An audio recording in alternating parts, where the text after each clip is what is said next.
இந்த அமைச்சரவை குறித்து விரிவாக பேசுவதற்காக நம்மோடு ஊடகவியலாளர் திரு புன்னை வளவன் இணைந்திருக்கிறார்.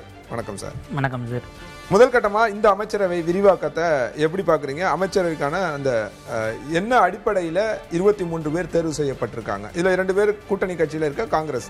அது இல்லாம இந்த இதை எப்படி டீகோட் பண்ணலாம்? இல்லை, ஒட்டுமொத்தமாக ஒரு புதிய சர்ப்ரைசிங் பேக்கேஜாக இருக்கிறது. வழக்கமாக ஒரு பேட்டர்ன் இருக்கும் இல்லையா, அது இல்லாமல் பல்வேறு விதமான விஷயங்களை யோசிச்சு பண்ணியிருக்கிறாங்க. இது ஒரு போல்டு மூவ் அப்படின்னு நம்ம பார்க்கலாம். களத்தில் அது எடுபடுதா இதற்கான ஏன்னா இப்போ அவங்க கொடுத்துருக்கக்கூடிய சமூக அமைப்பு முறை, அவங்களுடைய சமூக பின்னணி, மாவட்ட ரீதியிலா மண்டல ரீதியிலா, இதெல்லாம் நம்ம டீகோட் பண்ணும்போது கிடைக்காதவர்கள் ஆப்வியஸாக போலரைஸ் ஆவதை நோக்கி நகர்வாங்களா என்கிற கேள்வி எழுது. பட் இது ரொம்ப டூ ஏர்லி டூ ப்ரீமெச்சூர் அப்படின்னாலும் ஒரு அரசாங்கமாக இன்றைக்கு அவங்க எடுத்திருக்கக்கூடிய பல விஷயங்களை நம்ம வரவேற்க தகுந்த அம்சமாகவும் இருக்குது. உதாரணத்துக்கு கூட்டணி கட்சியோடு சேர்த்து 7 பட்டியலின அமைச்சர்கள் அப்படிங்கிறது அது ஒரு போல்டு மூவாக தான் பார்க்க முடியுது. ஏறத்தாழ இது வரைக்கும் இப்படி இருந்திருப்பாங்களாங்கிற கேள்வி எழுப்புனா விசிகா வந்து அது 8ங்கிற இடத்துக்கு போகும். இப்போ உங்களுக்கு ஆவரேஜாக 20%, 5இல் ஒருவர் 33ல் 7ங்கிறது 20% இப்பொழுதே உங்களுக்கு கேபினெட்டில் போர்ட்ஃபோலியோவில் பட்டியல் சமூக மக்களுக்கான பிரதிநிதித்துவம் அப்படிங்கிறது. ஏறத்தாழ அவங்க இதை ரொம்ப நீண்ட காலமாக எண்ணிக்கைக்கு நிகரான பிரதிநிதித்துவம்னு வலியுறுத்தினதில் இது அதற்கான ஒரு மூவாக பார்க்கப்படுகிறது. மிக நிச்சயமாக நம்ம பார்த்தோம்னா இங்கே அமைச்சராக இருக்கக்கூடிய ராஜ்மோகன் அவர்கள், எக்மோர் ஆகட்டும், அதே போல் கமலி அவர்கள் அவினாசியிலிருந்து, கமலி அவர்களை பொறுத்த வரைக்கும் ரொம்ப எல்முருகனை தோற்கடித்த கமலி பார்த்துருந்தாங்க. என்னமோ எல்முருகன் அவர்களை தேர்தலில் தோற்கடிக்கிறவர்களுக்கு எல்லாம் ஒரு அமைச்சர் பதவி கேபினெட்டில் கிடைக்கணும் அப்படின்னு அதில் எதுவும் ஒரு இது இருக்கான்னு தெரியல, சென்டிமெண்டலி நமக்கு தெரியல. பட் அவர் அங்கே மத்திய அமைச்சராக தோற்றுகிறார். அது தனி டிராவல். அவங்க வந்து ஒரு பட்டியல் சமூகத்துக்கான பிரதிநிதித்துவம் ஒரு கடந்த முறை கைவேலி செல்வராஜுக்கு அந்த வாய்ப்பு கொடுக்கப்பட்டிருந்தது. திமுக ஆட்சியில் திமுகலையுமே ஒரு 4 பேர் பட்டியலின அமைச்சர்களாக இருந்தாங்க. இந்த முறை இது 6+1+8 அது கிட்டத்தட்ட 2 மடங்கா இந்த இதுல மாறி இருக்கு அப்படின்னு பார்க்க வேண்டியிருக்கு. கமலை அவர்கள் விமன் ரெப்ரசன்டேஷனும் நீங்க அவங்க கிளைம் பண்ணலாம் அமைச்சர் அவர்களை. அடுத்து பார்த்தீங்கன்னா திரு காந்திராஜ் அவர்கள், இது வடிவேலு காந்திராஜ் அவர்கள் அரக்கோணத்திலிருந்து வரக்கூடியவராக இருக்கிறார். அடுத்து பார்த்தீங்கன்னா ஒட்டப்பிடாரத்திலிருந்து திரு மதன் ராஜா அவர்கள், ராசிபுரம் லோகேஷ் தமிழ்ச்செல்வன் தனபால் அவர்களுடைய மகன். இப்போ வந்து தனபால் முன்னாள் சபாநாயகர் தனபால் அமைச்சர் லோகேஷ் தமிழ்ச்செல்வனுடைய தகப்பனார் தனபால் அவர்கள் அப்படிங்கிற இடத்துக்கு போயிடுச்சு. ஸ்ரீபெரும்புதூர்ல இருந்து தென்னரசு அவர்கள். ஸோ இப்படியாக ஒரு 6. இது போக விஸ்வநாதன் அவர்கள் மேலூர்ல இருந்தும், விசிகால இப்போதைக்கு வன்னியரசு அவர்கள் தான் அதற்கான வாய்ப்பு இருப்பது. பட் அதை தள்ளி வச்சிருக்காங்க. நம்ம அந்த ரீசனை பின்னாடி கூட பேசலாம். அந்த 8 அப்படிங்கிறது வரவேற்க தகுந்தது. மேபி இதற்கு முன்பாக இருந்த 2 கட்சிகளும் செய்வதற்கு யோசித்த ஒரு விஷயத்தை ஒரு போல்டு மூவா முதலமைச்சர் நகர்த்தி இருக்கிறார். இது வரவேற்கக்கூடிய ஒரு அம்சமா பார்க்க வரவேற்கக்கூடிய ஒரு அம்சம் தான் மிக நிச்சயமா. ஆனால் அதிமுக ஏன் செய்யல? அவங்க பயந்தது ஓபிசி கன்சால்டேஷன் ஆகிடும் என்கிற இடத்துல அவங்க அச்சப்பட்டாங்க. அது நடக்கிறதா இல்லை அது நடக்காமல் அதை எப்படி கொண்டு போகிற இடத்துல டாக்டிக்கலாக முதலமைச்சர் மூவ் பண்ண போகிறாரு? இந்த ஆட்சி அதனுடைய செயல்திறனை சார்ந்து எப்படி நகர்கிறதுங்கிறது நம்ம கொஞ்சம் சர்ப்ரைசிங்காக வெயிட் பண்ணி தான் பார்க்கணும் என்கிற விஷயம். இன்னொன்று, இதில் மாவட்ட வாரியாக பார்க்கும் பொழுது 19 மாவட்டங்களுக்கு தான் நேரடியாக அமைச்சர் பிரதிநிதித்துவம் அப்படிங்கிறது பார்க்க வேண்டியிருக்கு. குறிப்பாக சென்னை சென்ட்ரிக்காக உங்களுக்கு கிடைத்திருக்கக்கூடிய 7+ சபாநாயகர் மொத்த மாவட்டங்களில் 50% அப்படின்னு மொத்த மாவட்டத்தில் 50% தான் உங்களுக்கு 19. மீதி 19ல் அவங்க 8 ஜெயிக்கல, 11க்கு வெற்றி பெற்றும் அமைச்சர் கொடுக்கல பார்ப்பாங்க. ஏன்னா அந்த மக்களுக்கான அதுக்கு ஏதாவது ஸ்பெசிஃபிக்கா ரீசன் இருக்கா? 11 மாவட்டங்கள்ல அவங்களுக்கு எம்எல்ஏக்கள் இருந்தும் கூட அங்க அமைச்சர் அப்படின்ற வாய்ப்பு தரப்படலை அப்படின்றத எப்படி புரிஞ்சுக்கலாம்? இதில் என்னன்னா, கடந்த காலத்திலும் இது இருந்திருக்கு. நீங்கள் பொறுப்பு அமைச்சராக போன முறை திருநெல்வேலி தென்காசிக்கு அவங்க இங்கேருந்து KN நேருவையும் KKSSRையும் தான் கொண்டு போய் பொறுப்பு அமைச்சர்களாக போட்டாங்க. பல நேரங்களில் அவங்க இந்த பின்னாடி இருக்கக்கூடிய இந்த சமூக பின்புலம் கேஸ்ட் ஈக்குவேஷனை கொண்டு வரும் பொழுது மிஸ்கால்குலேஷன் ஆகவும் போவதற்கான வாய்ப்பு இருக்குது. இதில் ஒரு சிலதெல்லாம் ஒரு தொகுதி தான் 2 தொகுதினா நம்மளால் புரிஞ்சுக்க முடியுது. இப்போ நெல்லையில் 5ல் 3 தாவேகா ஜெயிச்சிருக்கு. இப்போ அங்கே கொடுக்கல அப்படிங்கிறது. ஏன்னா அங்கே நீங்கள் நெல்லை, நாங்குநேரி, ராதாபுரம் 3ல் ஜெயித்தோம். அப்போ உங்களுக்கு ஏற்கனவே தென்காசி ஜெயிக்கலை, நெல்லையில் ஜெயிச்சும் கொடுக்கலன்னா தூத்துக்குடியில் இப்போ நீங்கள் 2 கொடுத்துருக்கீங்க. இவங்க 2 பேர் 3 மாவட்டத்தை பார்த்துக்கணுங்கிற ஒரு நிலை வரும். நீங்கள் ஐ திங்க் ஒட்டப்பிடாரம் அவருக்கும் ஸ்ரீநாத் அவர்கள் தூத்துக்குடிக்கும் கொடுத்துருக்குறீங்க. இந்த 2 பேர் அந்த 3 மாவட்டங்களுக்கு போகும்போது மாவட்டங்களுக்குள்ள அது என்னவா ரிசீவ் ஆகுங்கிற ஒரு கேள்வி இருக்குது. அது மாவட்டத்தினுடைய குரலாக ஒலிக்குமா? ஏன்னா இதுலேயே அகைன் மாவட்டத்தை சேராத ஒருவர் அங்கே இருக்கும்போது அந்த பிரதிநிதித்துவம் போதுமானதாக இருக்கான்னு ஒரு கேள்வி இருக்குது. டிபேட்டபிள் தான், யாரும் நிற்கக்கூடாதுன்னு நம்ம சொல்ல முடியாதனாலும் அந்த பிரதிநிதித்துவத்தை அவங்க எப்படி பார்க்குறாங்கங்கிறது. வேலூரில் 5ல் 4 தாவேகா வெற்றி பெற்றிருக்கிறது. ஆனால் அங்கே கொடுக்கல. திருப்பத்தூரில் 1 தான் போது சரி ஒருவருங்கிற இடத்துல ஒரு கால் எடுக்கலாம், ஒரு ரிஸ்க் ஃபேக்டர் இருக்கலாம், பக்கத்து மாவட்ட அமைச்சரை போடலாம். நீங்கள் வேலூரில் 4 ஜெயித்துமே உங்களுக்கு கொடுக்கலங்கிறது. 5வது உங்களுடைய கூட்டணி கட்சியாகிய IUML தான். அப்படி பார்த்தா அந்த மாவட்டத்தில் 5க்கு 5 100% ஸ்வீப்பு இன்றைக்கு இருக்க போஸ்ட் போல் தாவேகா கூட்டணிக்கு வந்தாலும் கூட ஒரு அமைச்சர் பிரதிநிதித்துவம் இல்லை என்பதை எப்படி பார்ப்பார்கள் அப்படிங்கிறதும் கேள்வியாக இருக்குது. இதில் என்னென்னா, இந்த மாவட்டத்துக்கு பொறுப்பு அமைச்சர்கள் கொடுக்குற இதில் ஏன் அவங்க ரிஸ்க் எடுத்தாங்க, ரிஸ்க்காக அதை பார்க்கணுமா இல்லை வேறு எதுவும் ஸ்ட்ராட்டஜி வச்சுருக்காங்களா என்பதை நம்ம கொஞ்சம் டைம் எடுத்து தான் பார்க்கணும். ஒருவேளை இப்போ வன்னியரசு அவர்கள் வரும்போது இந்த மாவட்டங்களில் ஒன்று ஆட் ஆகும், விழுப்புரம் அப்படின்னு போது திண்டிவனம். ஸோ விழுப்புரம் மாவட்டம் ஆட் ஆனாலும் 20 + இந்த பக்கம் 18 என்பதாக மாறும். ஐயுஎம்எல்லை பொறுத்த வரைக்கும் ஐ திங்க் சீர்காழி ஒன்று இருக்குது, ப்ளஸ் இங்கே வாணியம்பாடி இருக்குது. வாணியம்பாடி வரும்போது உங்களுக்கு வேலூருக்கான ரெப்ரசன்டேஷன் கிடைப்பதற்கும் வாய்ப்பு இருக்குது. இது ரிஸ்க் இஃப் அண்ட் பட்டு தான் உங்களுக்கு அங்கே யாரை தேர்ந்தெடுக்க போகிறாங்கங்கிறது அதை பொறுத்து அமையும் போது இதுவங்களுக்கெல்லாம் இப்போ என்ன பதில்? ஏன்னா அங்கே ஏதாவது ஒன்று அப்படின்னா நீங்கள் லோக்கல் எம்எல்ஏஸ் இருக்காங்க, அந்த எம்எல்ஏஸ்க்கான வெயிட்டேஜ் என்னவா இருக்குங்கிறது நம்ம எல்லாம் வேற ஏதேனும் கால்குலேஷன் இருக்கலாம் இல்லையா? இப்போ உள்ளாட்சியில் பிரதிநிதித்துவம் தரது அல்லது ராஜ்யசபா லோக்சபா எதிர்காலத்தில் வரும் நாட்களில் அதுக்கான வாய்ப்புகளை கொடுக்கறது, அது மாதிரி ஏதாவது வாரியங்கள் ஏதாவது ஒதுக்கீடு செய்யுது, அந்த மாதிரியான ஏதாவது வாய்ப்புகள் இதில் லோக்கல் பாடிங்கிறது ஓரளவுக்கு கன்வின்சிங்காக இருக்கும். ஏன்னா இப்போ பல நேரங்களில் இப்போ பிடிஆர் போன்றவர்கள்லாம் இங்கே இதில் இஷ்யூ ஆகும்போது ரோடு போலன்னு அவரை கேட்டால் அது நீங்கள் லோக்கல் பாடியில் தான் கேட்கணுங்கிற மாதிரிலாம் பதில் சொன்னார். லோக்கல் பாடினா அஃப்கோர்ஸ் எம்எல்ஏக்கு பிரதிநிதித்துவம் இல்லைனாலும் அது மக்களால் அது கன்வின்சிங்காக அதை கொண்டு போயிட முடியும், சமாளிப்பதற்கு ஆன் கிரவுண்டில் இருந்து அவங்க வேலை பார்க்கறதுக்கு வாய்ப்பு இருக்குது. என்ன கேட்டால் எம்பி, லோக்சபா, ராஜ்யசபாலாம் நேரடியாக மக்களோட கனெக்ட் ஆகாத ஒரு சிஸ்டமாக தான் இருக்குது. நேரடியாக அவங்களுக்கு தேர்ட் டயர் சிஸ்டத்தில் ஆக்சுவலாக நம்ம பலப்படுத்த வேண்டியது சட்டமன்றத்தை விடவும் அடுத்த அதிகாரம் நம்ம பஞ்சாயத்து ராஜ்க்கு தான் கீழே கொண்டு போகணுங்கிற பார்வை. அங்கே போகிறாங்கன்னா அது ஆப்வியஸ்லி வரவேற்கத்தக்கது. மேபி இந்த இடங்களில் ரொம்ப கான்ஷியஸாக இப்போ அவங்களுக்கு அமைச்சர் பிரதிநிதித்துவம் இருக்கிற இடத்துல கூட்டணி கட்சிகளுக்கு கொடுத்துட்டு இங்கே இவங்களே ஒரு ஹோல்டு எடுத்தால் பெட்டராக இருக்கும். ஏன்னா அப்போ தான் அந்த வாக்காளர்களோட நேரடி கனெக்ட். இதில் நம்ம அமைச்சரவை ஜெயிச்சும் கொடுக்காத யோசிக்கிறோம், அமைச்சரே ஜெயிக்காத எம்எல்ஏவே ஜெயிக்காத இடம் இருக்கு இல்லையா, அங்கே இன்னும் கூடுதலான கவனத்தை ஒரு அரசாக நீங்கள் செலுத்த வேண்டியிருக்கு. ஏன்னா ரொம்ப சிம்பிளாக ஜெயிக்கலைங்கிறதுக்காக இந்த மாவட்டத்தை அவங்க வஞ்சிச்சிட்டாங்கன்னு எதிரில் இருக்கக்கூடிய திமுக, அதிமுக இருக்கிறவங்க இல்லை இப்போ வரைக்கும் உங்கள்கிட்ட வர்றதுக்கான வாய்ப்பு இல்லைன்னா அவங்க அந்த நரேட்டிவை ரொம்ப ஈஸியாக கொண்டு போவாங்க. அதை சமாளிப்பது குறிப்பாக அவங்க எக்ஸ்பீரியன்ஸாக இருக்கும்போது சட்டமன்றத்துக்குள்ளேயும் எழுப்பி நீங்கள் லைவ் போடும்போது அவங்க அந்த ஆப்டிக்ஸ் எப்படி பயன்படுத்துகிறாங்க, இது புதிய சிக்கலாக முதலமைச்சருக்கு வரலாம். ஒன்று.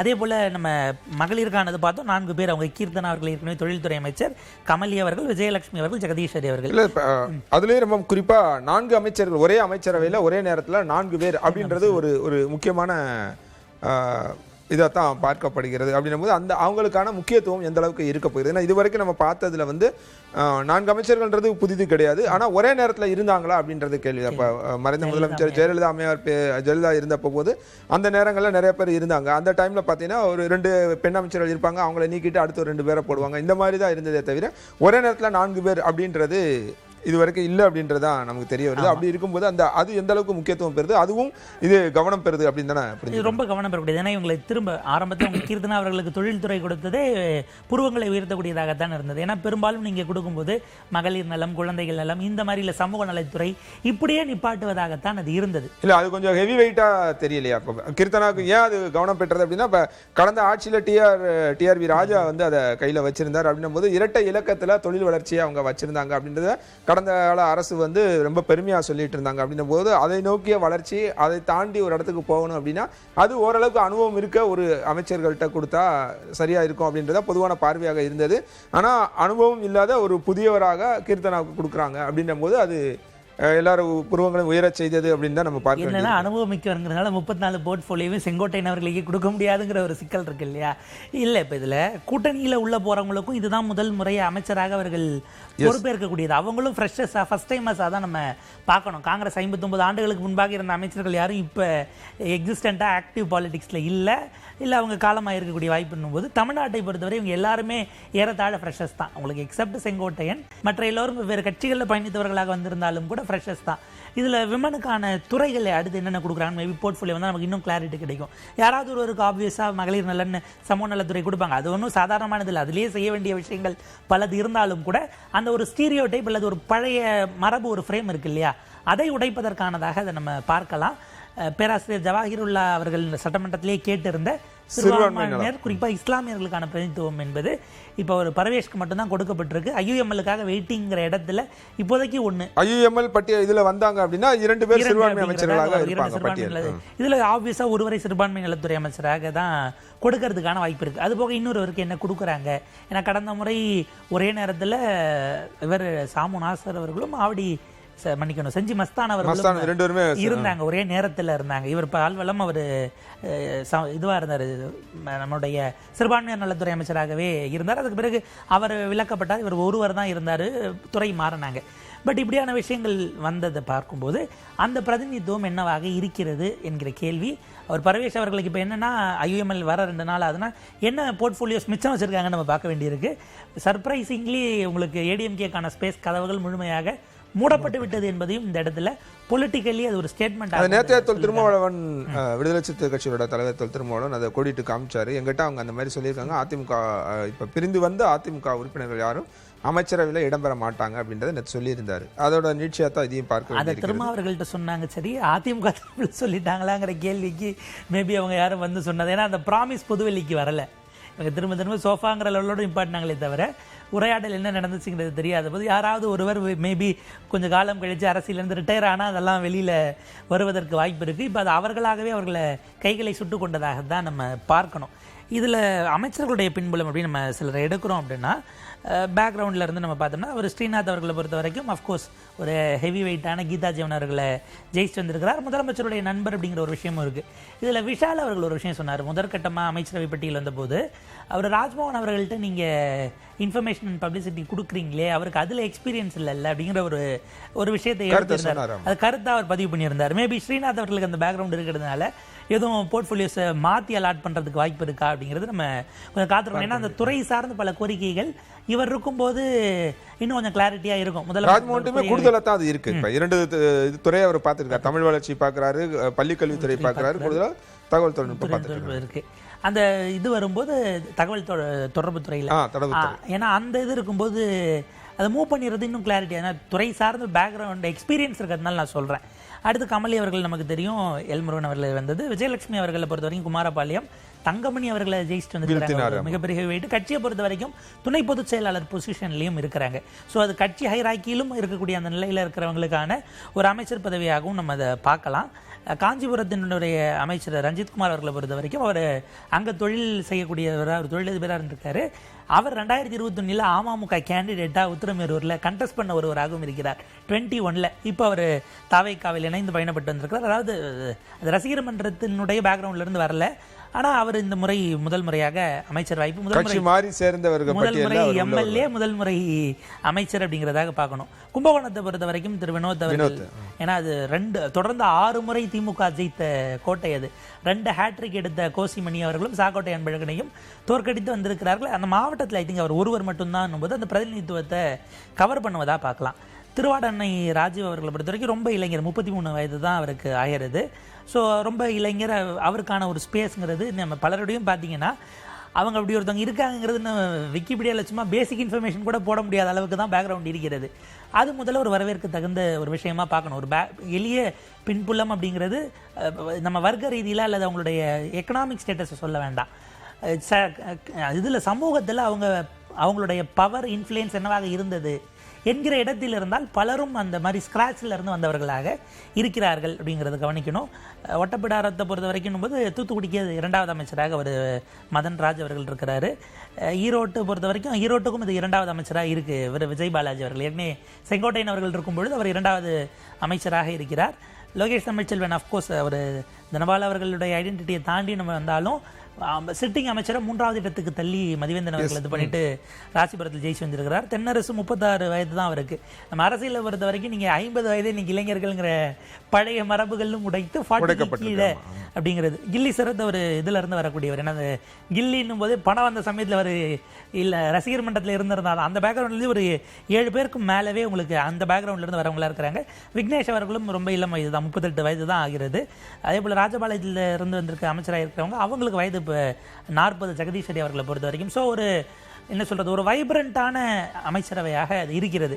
இவங்களுக்கான துறைகள் என்ன போகிறது, இவங்க இதை எவ்வளோ சீக்கிரம் அதை கற்றுக்குறாங்க, அவங்களுக்கான டைம் என்ன, அது ஒரு இன்குபேஷன் டைமு, அதிகாரிகள் எந்த அளவுக்கு அவங்களோட கோ எக்ஸிஸ்ட் ஆகிறாங்க, இதெல்லாம் அவர்களுக்கு முன்னால் இருக்கக்கூடிய ஒரு என்ன சொல்கிறது, ஒரு இன்ட்ரெஸ்டிங்கான சேலஞ்ச்.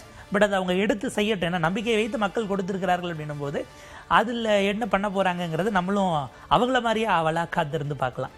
இப்போ 1952 2-3 விஷயங்கள் பேச வேண்டியது இருக்குது. குறிப்பாக வந்து சென்னை மண்டலம் அப்படின்னு எடுத்துக்கிட்டோம்னா நார்த் ஜோனில் வந்து 10 அமைச்சர்கள், கொங்குல வந்து 9 அமைச்சர்கள், தெற்கு மண்டலத்தில் மொத்தமாக 9 அமைச்சர்கள், மத்தி மட்டும் எல்லாத்தையும் சேர்த்து பார்த்தோம்னா 5 அமைச்சர்கள், மொத்தம் 33 பேர் அமைச்சர்களாக இந்த அரசில் இடம்பெற்றிருக்காங்க அப்படின்னு பார்க்குறோம். ரொம்ப குறிப்பாக ஒரு விஷயத்த சொன்னீங்க, 7 பேர் வந்து பட்டியலினத்தை சார்ந்த சமூகத்து பிரதிநிதித்துவமாக 7 அமைச்சர்கள் இடம்பெற்றிருக்காங்க அப்படின்னும் போது ஓபிசி கன்சாலிடேஷன், பழைய அரசுகள் இதை செய்யாமல் தவறுனது அல்லது அவங்க அச்சப்பட்டது அப்படின்றது ஓபிசி கன்சாலிடேஷன் முழுமையாக நடக்காமல் போயிடுமோன்ற பயம் இருந்தது அப்படின்னாங்க. இந்த அரசு ஓபிசி கன்சாலிடேஷனை எப்படி ஹேண்டில் பண்ண போகிறாங்க? இந்த 7 பேரை பிரதிநிதித்துவப்படுத்துவதன் மூலமாக விசிகா சேர்ந்தால் 8 பேரை பிரதிநிதித்துவப்படுத்துவதன் மூலமாக ஓபிசி கன்சாலிடேஷன் எப்படி நடக்கும்? இந்த அமைச்சரவை பட்டியலில் அதுக்கான ஸ்பேஸ் எது இருக்கா? இல்லை, இப்போ இந்த அமைச்சரவை பட்டியலில் என்ன ஓபிசிஸ்க்கான பிரதிநிதித்துவம் நம்ம அடுத்து ஒர்க் பண்ண வேண்டியிருக்கு. ஒரு தரப்பில் இந்த முறை எம்எல்ஏவாக ஜெயித்த பிராமண வகுப்பை சார்ந்தவர்கள் 2 பேருக்குமே இந்த முறை அமைச்சரவைக்குள்ளே கிடைச்சிருக்குது. வெங்கட்ரமணன் அவர்களுக்கும் சரி, அதே போல் ஸ்ரீரங்கம் ரமேஷ் அவர்களுக்கும் சரி.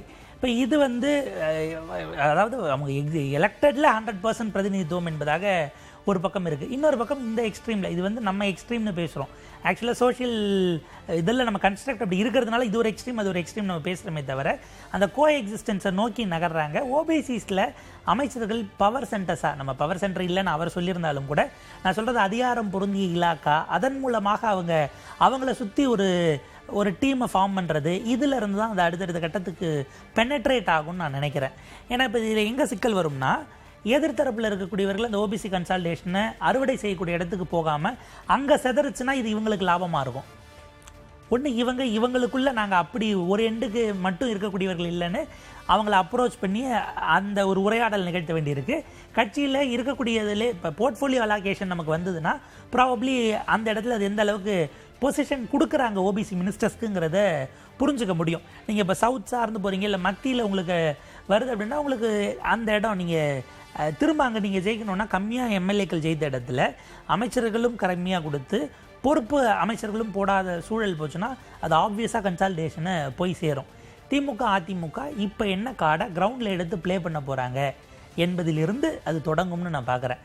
ஏன்னா நீங்கள் இப்போ லிஸ்ட் போடும்போது சட்டமன்றத்துக்குள்ளே சட்டமன்ற குழு தலைவர்களோ இல்லை துணைத் தலைவர் கொறடா இது போடும்போதே அந்த சிக்கல் திமுக அதிமுகவில் ரைஸ் பண்ணாங்கல்ல, பிரதிநிதித்துவம் வந்து இந்த சமூகங்களுக்கு இல்லைன்னு ஜெயித்தவர்களே இருந்தும் நீங்கள் ஏன் போடலை அப்படிங்கிற ஒரு கொஸ்டினை ரைஸ் பண்ணாங்க. இப்போ உதாரணத்துக்கு நம்ம திமுக எடுத்தோம்னா உதயநிதி ஸ்டாலின் அவர்கள், அதுக்கு KN நேரு, அதற்கு பிறகு ஏவாவேல் அப்படின்னும் பொழுது நீங்கள் அந்த இடத்துல ஒரு தங்கம் தென்னரசியோ இல்லை ஒரு அப்படியான ஒரு சிவசங்கரையோ இவங்களை கொண்டு வந்து நீங்கள் அதை மிக்ஸ் பண்ணி இருந்திருக்கலான்னு ஒரு பார்வை வைக்கப்பட்டது. பொலிட்டிக்கலி அது உங்களுக்கு சோஷியல் இன்ஜினியரிங் யூஸ் ஆகும். இதில் என்னென்னா இவங்களுக்கு நார்த்தில் பெருசாக அடி வாங்கியிருக்கு. அந்த இடத்துல ஓபிசிஸ் வாக்குகள் உங்களுக்கு சிவி சண்முகமும் அங்கே அன்புமணி ராமதாசுமாக பாமக ஏடிஎம்கே இருக்கும் பொழுது அவங்க அதை பெரிய ஸ்வீப் பண்ணியிருக்கிறாங்க. ஓபிசி கன்சால்டேஷன் அங்கே நடந்ததனுடைய விளைவு தான் உங்களுக்கு அதிமுகவில் அந்த போன முறை மேற்கு மண்டலத்தில் ஜெயித்த எண்ணிக்கை காலியானாலும் இந்த எண்ணிக்கை வந்ததற்கான காரணம். இப்போ இவங்க இங்கே வந்து பட்டியல் சமூக மக்களுக்கான விஷயங்களை பிரதிநிதித்துவத்தை இவ்வளோ கொடுக்கும் பொழுது அந்த ஓபிசி ஓட்ஸ் இனிமேல் டிவிகேவை நோக்கி நகருமாங்கிற கேள்வியே வருது.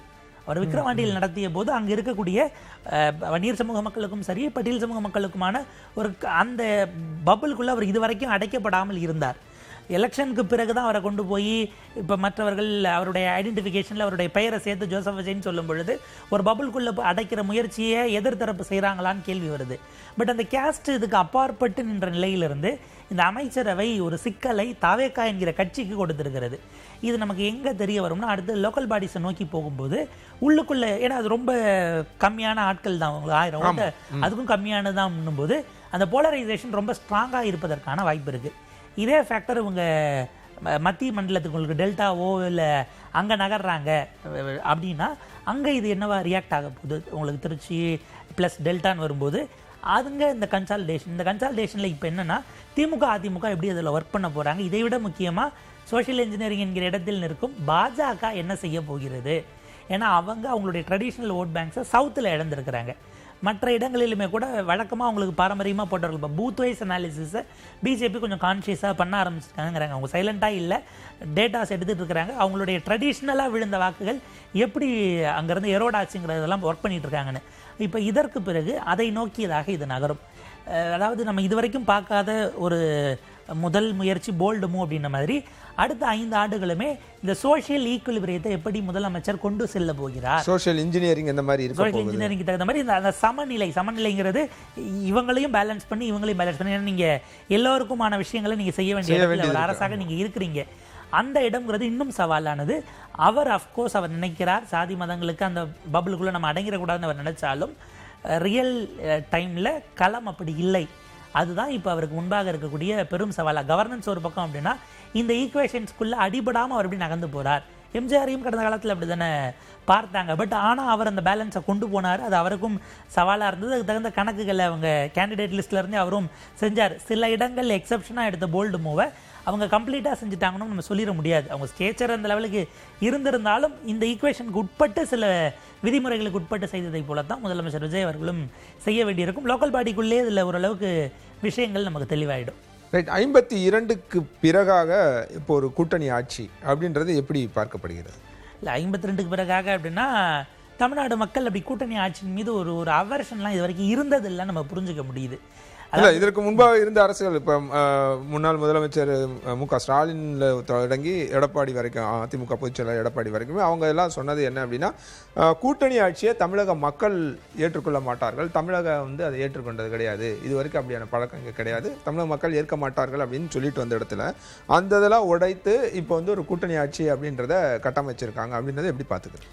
இல்லை, தமிழக மக்கள் கூட்டணி ஆட்சியை விரும்பாமல் அப்படி இது வரைக்கும் வாக்களித்தார்களா, இல்லை அங்கே ஒர்க் பண்ண இடத்துல கட்டமைப்பு உங்கள் 2 பேருக்கு மட்டும்தான் பைப்போலாராக அந்த கிரவுண்டு ப்ராக்டிக்கலி இருந்ததுனால அந்த வாக்குகள் அப்படி போச்சான்னு ஒரு கேள்வி இருக்குது. இரண்டாவது, இந்த மாதிரி தொங்கு சட்டமன்றம் வந்து ஒரு நிலையில்லாத தன்மை வந்துவிடக்கூடாது என்பதற்காக ஒரு வேளை அந்த ரிஸ்க் அவங்க இவ்வளோ நாள் எடுக்காமல் இருந்திருக்கலாம். ஆனால் இப்போ அந்த முறை அதில் என்ன ரிஸ்க் பார்த்துக்கலாங்கிற இடத்தை நோக்கி தமிழ்நாடு மக்கள் வாக்காளர்கள் நகர்ந்துட்டாங்க. இப்போ இதுக்கு மேலே நீங்கள் மக்கள் மேலே அவங்கள பொறுப்பாக காமிச்சு இதிலிருந்து தட்டி கழிக்க முடியாதுங்கிறது ஒன்று. அடிப்படையில் அதிகாரத்தை பகிர்ந்து கொள்வதற்கு திமுகவும் அதிமுகவும் தயாராக இல்லை என்பதிலிருந்து தான் நம்ம அந்த புள்ளியிலிருந்து தான் நம்ம பார்க்கணும். அது அவங்க சொல்லிக்கிட்ட, அதாவது அதிகாரத்தில் பங்கு என்று கேட்ட கூட்டணி கட்சிகளுக்கு சொல்லப்பட்ட பதில் என்பதாக எடுத்துக்கணுமே தவிர, இப்போ மக்கள் உங்களுக்கு கொடுத்த மேண்டேட்டு கூட்டணி ஆட்சி அமையட்டுங்கிற இடத்துக்கு நகர்த்திட்டாங்க. இதற்கு பிறகு நீங்கள் சொல்ல முடியாது. அப்படி பார்த்தா மத்தியில் நடந்த கடந்த காலங்களில் வந்த ஆட்சிகள் எல்லாம் கூட்டணி ஆட்சியாக இருந்தபோது தான் இன்னும் மிக சிறப்பாக இருந்திருக்கிறது. உங்களுக்கு பவர் ஷேர்ஸ் வரும்போது கவர்மெண்ட்டுக்கு ஒரு கலெக்டிவ் ரெஸ்பான்சிபிலிட்டி வரும். யாரையும் கவுக்கிறதுக்கான அந்த இடத்துக்கு போக மாட்டாங்க. ஏன்னா உங்களுக்கும் அதிகாரத்தை பகிர்றாங்க அப்படின்னும் போது இந்த நிலைத்த தன்மைங்கிறது வெறும் எண்ணிக்கை அல்லது ஒரு பெரும்பான்மை என்கிற எண்ணிக்கையோடு அது முடிஞ்சிடறது இல்லை. ஒரு கவர்மெண்ட்டினுடைய ஸ்டெபிலிட்டி அப்படிங்கிறது நீங்கள் கூட்டணி ஆட்சியாக இருக்கும்போது இன்னும் ஃப்ளெக்சிபிளாக இருந்து ரொம்ப சிறந்த திட்டங்களை எல்லாமும் கடந்த காலத்தில் நிறைவேற்றிருக்கிறாங்கன்னு பார்க்கணும். நம்ம தமிழ்நாடு சென்ட்ரிக்கா எல்லாமே இந்தியா சென்ட்ரிக்கா நம்ம அதை எடுத்தோம்னா தமிழ்நாடு மக்கள் என்ன பண்ணுறாங்க, விரும்புகிறாங்க. ஒன்று. இரண்டாவது, திமுக அதிமுக பரவலாக இப்போ மாறி வரும் காலச்சூழலுக்கு ஏற்ப ஒவ்வொரு மாவட்டங்களிலும் இன்னும் சொல்லப்போனால் ஒவ்வொரு தொகுதிக்குமான ஸ்பெசிஃபிக் இஷ்யூஸை புரிஞ்சுக்கிறதுல நீங்கள் கோட்டை விட்டதனுடைய விளைவாக ஏதோ ஒரு இடத்துல உங்களுக்கு ஒரு பிராந்தியம் முழுக்க அடி வாங்குறதுங்கிற இடமும் உங்களுக்கு வந்திருக்கு. அப்போ நீங்கள், அதாவது அங்கே தலைமைகள் மாறி வரும் பொழுது அதற்கு முன்பாக கட்சியில் இருந்த அந்த பவர் சென்டர்ஸ், அந்த ஈக்குவேஷன்ஸ் இருக்கு இல்லையா, இதை ஒருவேளை அவங்க மாற்றி இருக்கணும், இல்லை சமூகம் மாறினதை புரிஞ்சுக்காமல் இருந்ததனுடைய விளைவு என்று அதை நம்ம காயின் பண்ணலாம். கூட்டணி ஆட்சி இப்பொழுது மக்கள் கொடுத்திருக்கிறார்கள். இது ஸ்டேபிளாக போகிற பட்சத்தில் திரும்பவும் கூட்டணி ஆட்சிக்கே கூட அவங்க வாய்ப்பு கொடுக்கலாம். அல்லது இதில் சிக்கல் வருது அப்படின்னா வேணா, இப்போ இந்திரா காந்தி அவர்களை உங்களுக்கு எமர்ஜென்சிக்கு பிறகு தோற்கடித்த பிறகு ஒரு ஆட்சி வருகிறது, அவங்களுக்குள்ளே போட்டுக்கிட்ட சண்டையை பார்த்து அடுத்த 3 வருஷத்தில் திரும்ப இந்திரா காந்தியே வரட்டும்னு அவ்வளோ பெரும்பான்மை எடுத்து கொடுத்தாங்க இல்லையா. ட்ரையல் அண்ட் எரர் இறுதி எஜமானர்களாக இருக்க மக்கள் பண்ணுறாங்கன்னா அதுக்குள்ளே போய்க்கலாம். இனிமேல் என்ன சிக்கல்னா, அடுத்த எலெக்ஷனுக்கு கூட்டணி பேச்சுவார்த்தையை நோக்கி போகும் பொழுது அவங்க சீட்டு கேட்குறதே உங்களுக்கு மெஜாரிட்டி வராத மாதிரி தான் பிரித்து கொடுக்க சொல்லி கேட்பாங்க. நீங்கள் 120 எடுத்துக்கங்க, மீதி எங்களுக்கு பிரித்து கொடுங்கன்னு கேட்கும்போது நீங்கள் அதை அங்கே மறுக்க போகிறீங்களா, இல்லை அந்த ஆப்ஷன் அவர் அங்கே கொடுக்குறாரு அப்படின்னா அதை நோக்கி இல்லை. இந்த இடத்துல தான் இன்னொரு விஷயத்தையும் பார்க்கணும். இப்போ கூட்டணி ஆட்சின்றது இப்போ திமுக போன்ற திராவிட கட்சிகள் வந்து கூட்டணி இல்லாமல் தனியாகவே நின்று களத்தில் நிற்கிறதா. இப்போ நேற்று நம்ம பேசும்போது கூட சொன்னோம். இப்போ கனிமொழி சொல்கிறாங்க, நம்மை பலப்படுத்தி கொண்டு தனியாகவே களம் காணுவோம் அப்படின்ற ஒரு இடத்துக்கு அவங்க நகர்றாங்க. அப்படின்னா இந்த கூட்டணி ஆட்சியை விரும்பாமல் அல்லது இது சரி வராது அப்படின்ற இடத்துக்கு வர்றாங்களா? அது எப்படி புரிஞ்சுக்கிறது? என்னன்னா, கூட்டணி அவங்க இந்த இடத்துல சுமையாக பார்க்குறாங்களான்னு ஒரு கேள்வி வருது. ஒன்று, கூட்டணி வர்றதுனால நமக்கு ஓட் ஷேரிங் இல்லைன்னு இந்த எலெக்ஷனில் உங்களுக்கு அப்படி ஒரு உணர்வு வந்திருக்காங்கிறது இருக்குது. அதாவது போதுமான அளவுக்கு அது வின் சுச்சுவேஷனாக இல்லையோன்னு ஃபீல் பண்ணது ஒரு காரணம். இரண்டாவது, இழப்பதற்கு நம்மகிட்ட தான் ஆட்சி இருக்குது. அவங்களுக்கு எம்எல்ஏ பதவி தான் போச்சுன்னா அடுத்த எலெக்ஷன் நின்றுக்கு போகிறாங்க. அவங்களுக்கு கடைசி வரைக்கும் ஆட்சியோ அந்த கவர்னன்ஸில் இருக்கும்போது அவங்களுக்கு கிடைத்த அந்த அதிகாரமோ இது எதுவுமே இல்லைங்கிறதுனால அவங்க அதை வின் சுச்சுவேஷனாக பார்க்கல. ஒன்று. இரண்டாவது, தனித்து போவது, தனித்து விடப்படுகிறார்கள்னு ஒரு நரேட்டிவ் இந்த பக்கம் கிளம்பும்போது அப்படிலாம் இல்லை, நாங்களே தனியாக நிற்க தயாராக இருக்கிறோம், எங்களுக்கு அந்த தைரியம் இருக்கிறதுங்கிறத ஆப்டிக்ஸ்லையும் நம்ம லீடு எடுப்போங்கிறதுக்காக எடுக்கிறாங்களா? ஏன்னா நீங்கள் ஒரு எதிர்கட்சியாக போகும்போது ஆப்வியஸாக கட்சியிலிருந்து பிளவுகள் நடக்கலாம். பிளவுகள்னு கட்சி செங்குத்தாக நடக்கிறதுக்கு இப்போதைக்கு இல்லை. இப்போ தனித்து தானே விடப்பட்டிருக்காங்க. திமுக வந்து கூட்டணியாக ஒரு பலம் பொருந்திய கூட்டணியாக மதச்சார்பற்ற கூட்டணி, நாங்கள் தான் மதச்சார்பற்ற கூட்டணி அப்படின்னு சொல்லி பாஜக எதிர்ப்பு தான் எங்கள் அப்படின்ற இடத்துல எல்லாரும் ஒன்று சேர்ந்தாங்க. பாஜக எதிர்ப்புன்ற ஒற்றை புள்ளியில் எல்லா கட்சிகளும் மதச்சார்பற்ற கொள்கையோட எல்லா கட்சிகளும் ஒன்று சேர்ந்துன்னு சொல்லி ஒரு வலுவான கூட்டணியாக கட்டமைத்த நிலையில் இன்னைக்கு இவங்க கூட இருந்த எல்லாருமே தமிழக வெற்றி கழகத்தோட போய் சேர்ந்திருக்காங்க. அப்படின்னா அப்போ இவங்க தனித்து விடப்பட்டு தானே இருக்காங்க. இன்னைக்கு அஃப்கோர்ஸ் திருமா ஒரு பேஷன் முகம் மூவிர பாண்டியன் எல்லாருமே அங்கே பதவியேற்பு நிகழ்ச்சியில் இருக்காங்க. நம்ம பார்க்குறோம். திமுக தனித்து விடப்படுகிறார்கள். இதற்கு பிறகு அங்கே எதுவும் சிக்கலாது, இல்லை அவர் ஸ்ட்ராங்காக இல்லை, நீங்கள் வந்தால் கூட வர வேண்டாங்கிறதுக்கான சிக்னலாக தான் அதை பார்க்கணும். நீங்கள் அஃப்கோர்ஸ் அதிகாரம் முடிஞ்ச பிறகு ஏதோ ஒரு காரணங்களுக்காக நீங்கள் போயிட்டீங்க. அவங்க இடத்துல இருந்து அவங்க என்ன பண்ணுறாங்க, நீங்கள் போனீங்க இல்லை அப்படியே போயிருங்க, நாங்கள் இதுக்கப்புறம் இன்னொரு ரிஸ்க், அதாவது திரும்ப எல்லாம் ஆரம்பத்திலேருந்து செஞ்சு செட் பண்ணி கொண்டு வந்த பிறகு மறுபடியும் கூட்டணின்னு வந்தால் நான் அகாமடேட் பண்ண வேண்டாங்கிற முடிவுக்கு இப்போது திமுக போயிருக்கிறது. தனித்து விடப்பட்டிருக்கிறார்கள். நாளைக்கு திரும்ப வந்தாலும் வேண்டாம் என்கிற அந்த டோர் க்ளோஸ் ஆகிறதுக்கான குறியீட்டையும் சொல்கிறாங்க. இன்னொன்று, கட்சிக்காரர்களை தயார்படுத்துவது. ஏன்னா அவங்க இப்போ பல தொகுதிகளெல்லாம், இப்போ அறந்தாங்கி தொகுதியெல்லாம் எடுத்து திரும்ப 3வது முறை அவங்க கூட்டணியே கொடுக்கும்போது அங்கே இருக்க லோக்கலில் இருக்கிறவங்களாம் வெளிப்படையாக வீடியோவே ரிலீஸ் பண்ணாங்க. இப்படியெல்லாம் பண்ணால் நாங்கள் என்ன பண்ணுறது, நாங்கள் இதுக்கப்புறம் மொத்தமாக இப்போ அரசியலை விட்டே போகிறத விட வழி இல்லைன்னா அங்கே இருக்கக்கூடிய பொறுப்பாளர்களே வீடியோ ரிலீஸ் பண்ணாங்க. திரும்ப 3வது முறை அங்கே அறந்தாங்கி காங்கிரஸுக்கு தான் போச்சு. இப்போ இந்த சில மாவட்டங்களில் சில தொகுதிகள்லாம் திரும்ப திரும்ப கூட்டணி கொடுக்கும்போது அங்கே ஒரு அயற்சி ஏற்பட்டிருக்கும். நீங்கள் தாங்கிறத உறுதிப்படுத்த வேண்டிய தேவை இருக்குது. நம்ம தான் நிற்கிறோம் அப்படின்னும் போது அவங்க இப்போத்துலேருந்தே அந்த ஒரு வேகத்தில் சரி ஆனதாச்சுன்னு தேர்த்தி வந்து திரும்ப ரிஃப்ரெஷ் பண்ணுவதற்கு தேவைங்கிற ஒரு ஸ்ட்ராட்டஜியும் அதுக்குள்ளே இருக்குது. ஸோ அங்கே கட்சித் தலைவராக ஒரு விஷயம், கூட்டணிக்கு நாளைக்கு வரணும்னு யோசிக்கிறவங்க வரைக்கும் கூட இல்லை, கதவுகள் மூடப்பட்டு விட்டதுங்கிற சிக்னல். 3வது, அடுத்தது நம்ம கட்டமைச்சு பயணிக்க வேண்டிய தேவை இருக்குன்னு இப்போ இருக்கக்கூடிய தாவேகா அல்லாத, சென்ட்ரலில் எடுத்துக்கிட்டால் காங்கிரஸ் அல்லாத சக்திகளுக்கான ஒரு சிக்னலாகவும் நம்ம பார்க்கணும். இவங்க ஏதோ ஒரு ஃபார்மேஷனுக்கு இதுக்கப்புறம் ஸ்டேட்டில் போவாங்களான்னு தெரியாது, ஆனால் 29க்கு சென்ட்ரல் லெவலில் ஒரு ஃபார்மேஷனுக்கான ஒரு திட்டமும் திமுகவிடம் கண்டிப்பாக இருக்கிறது.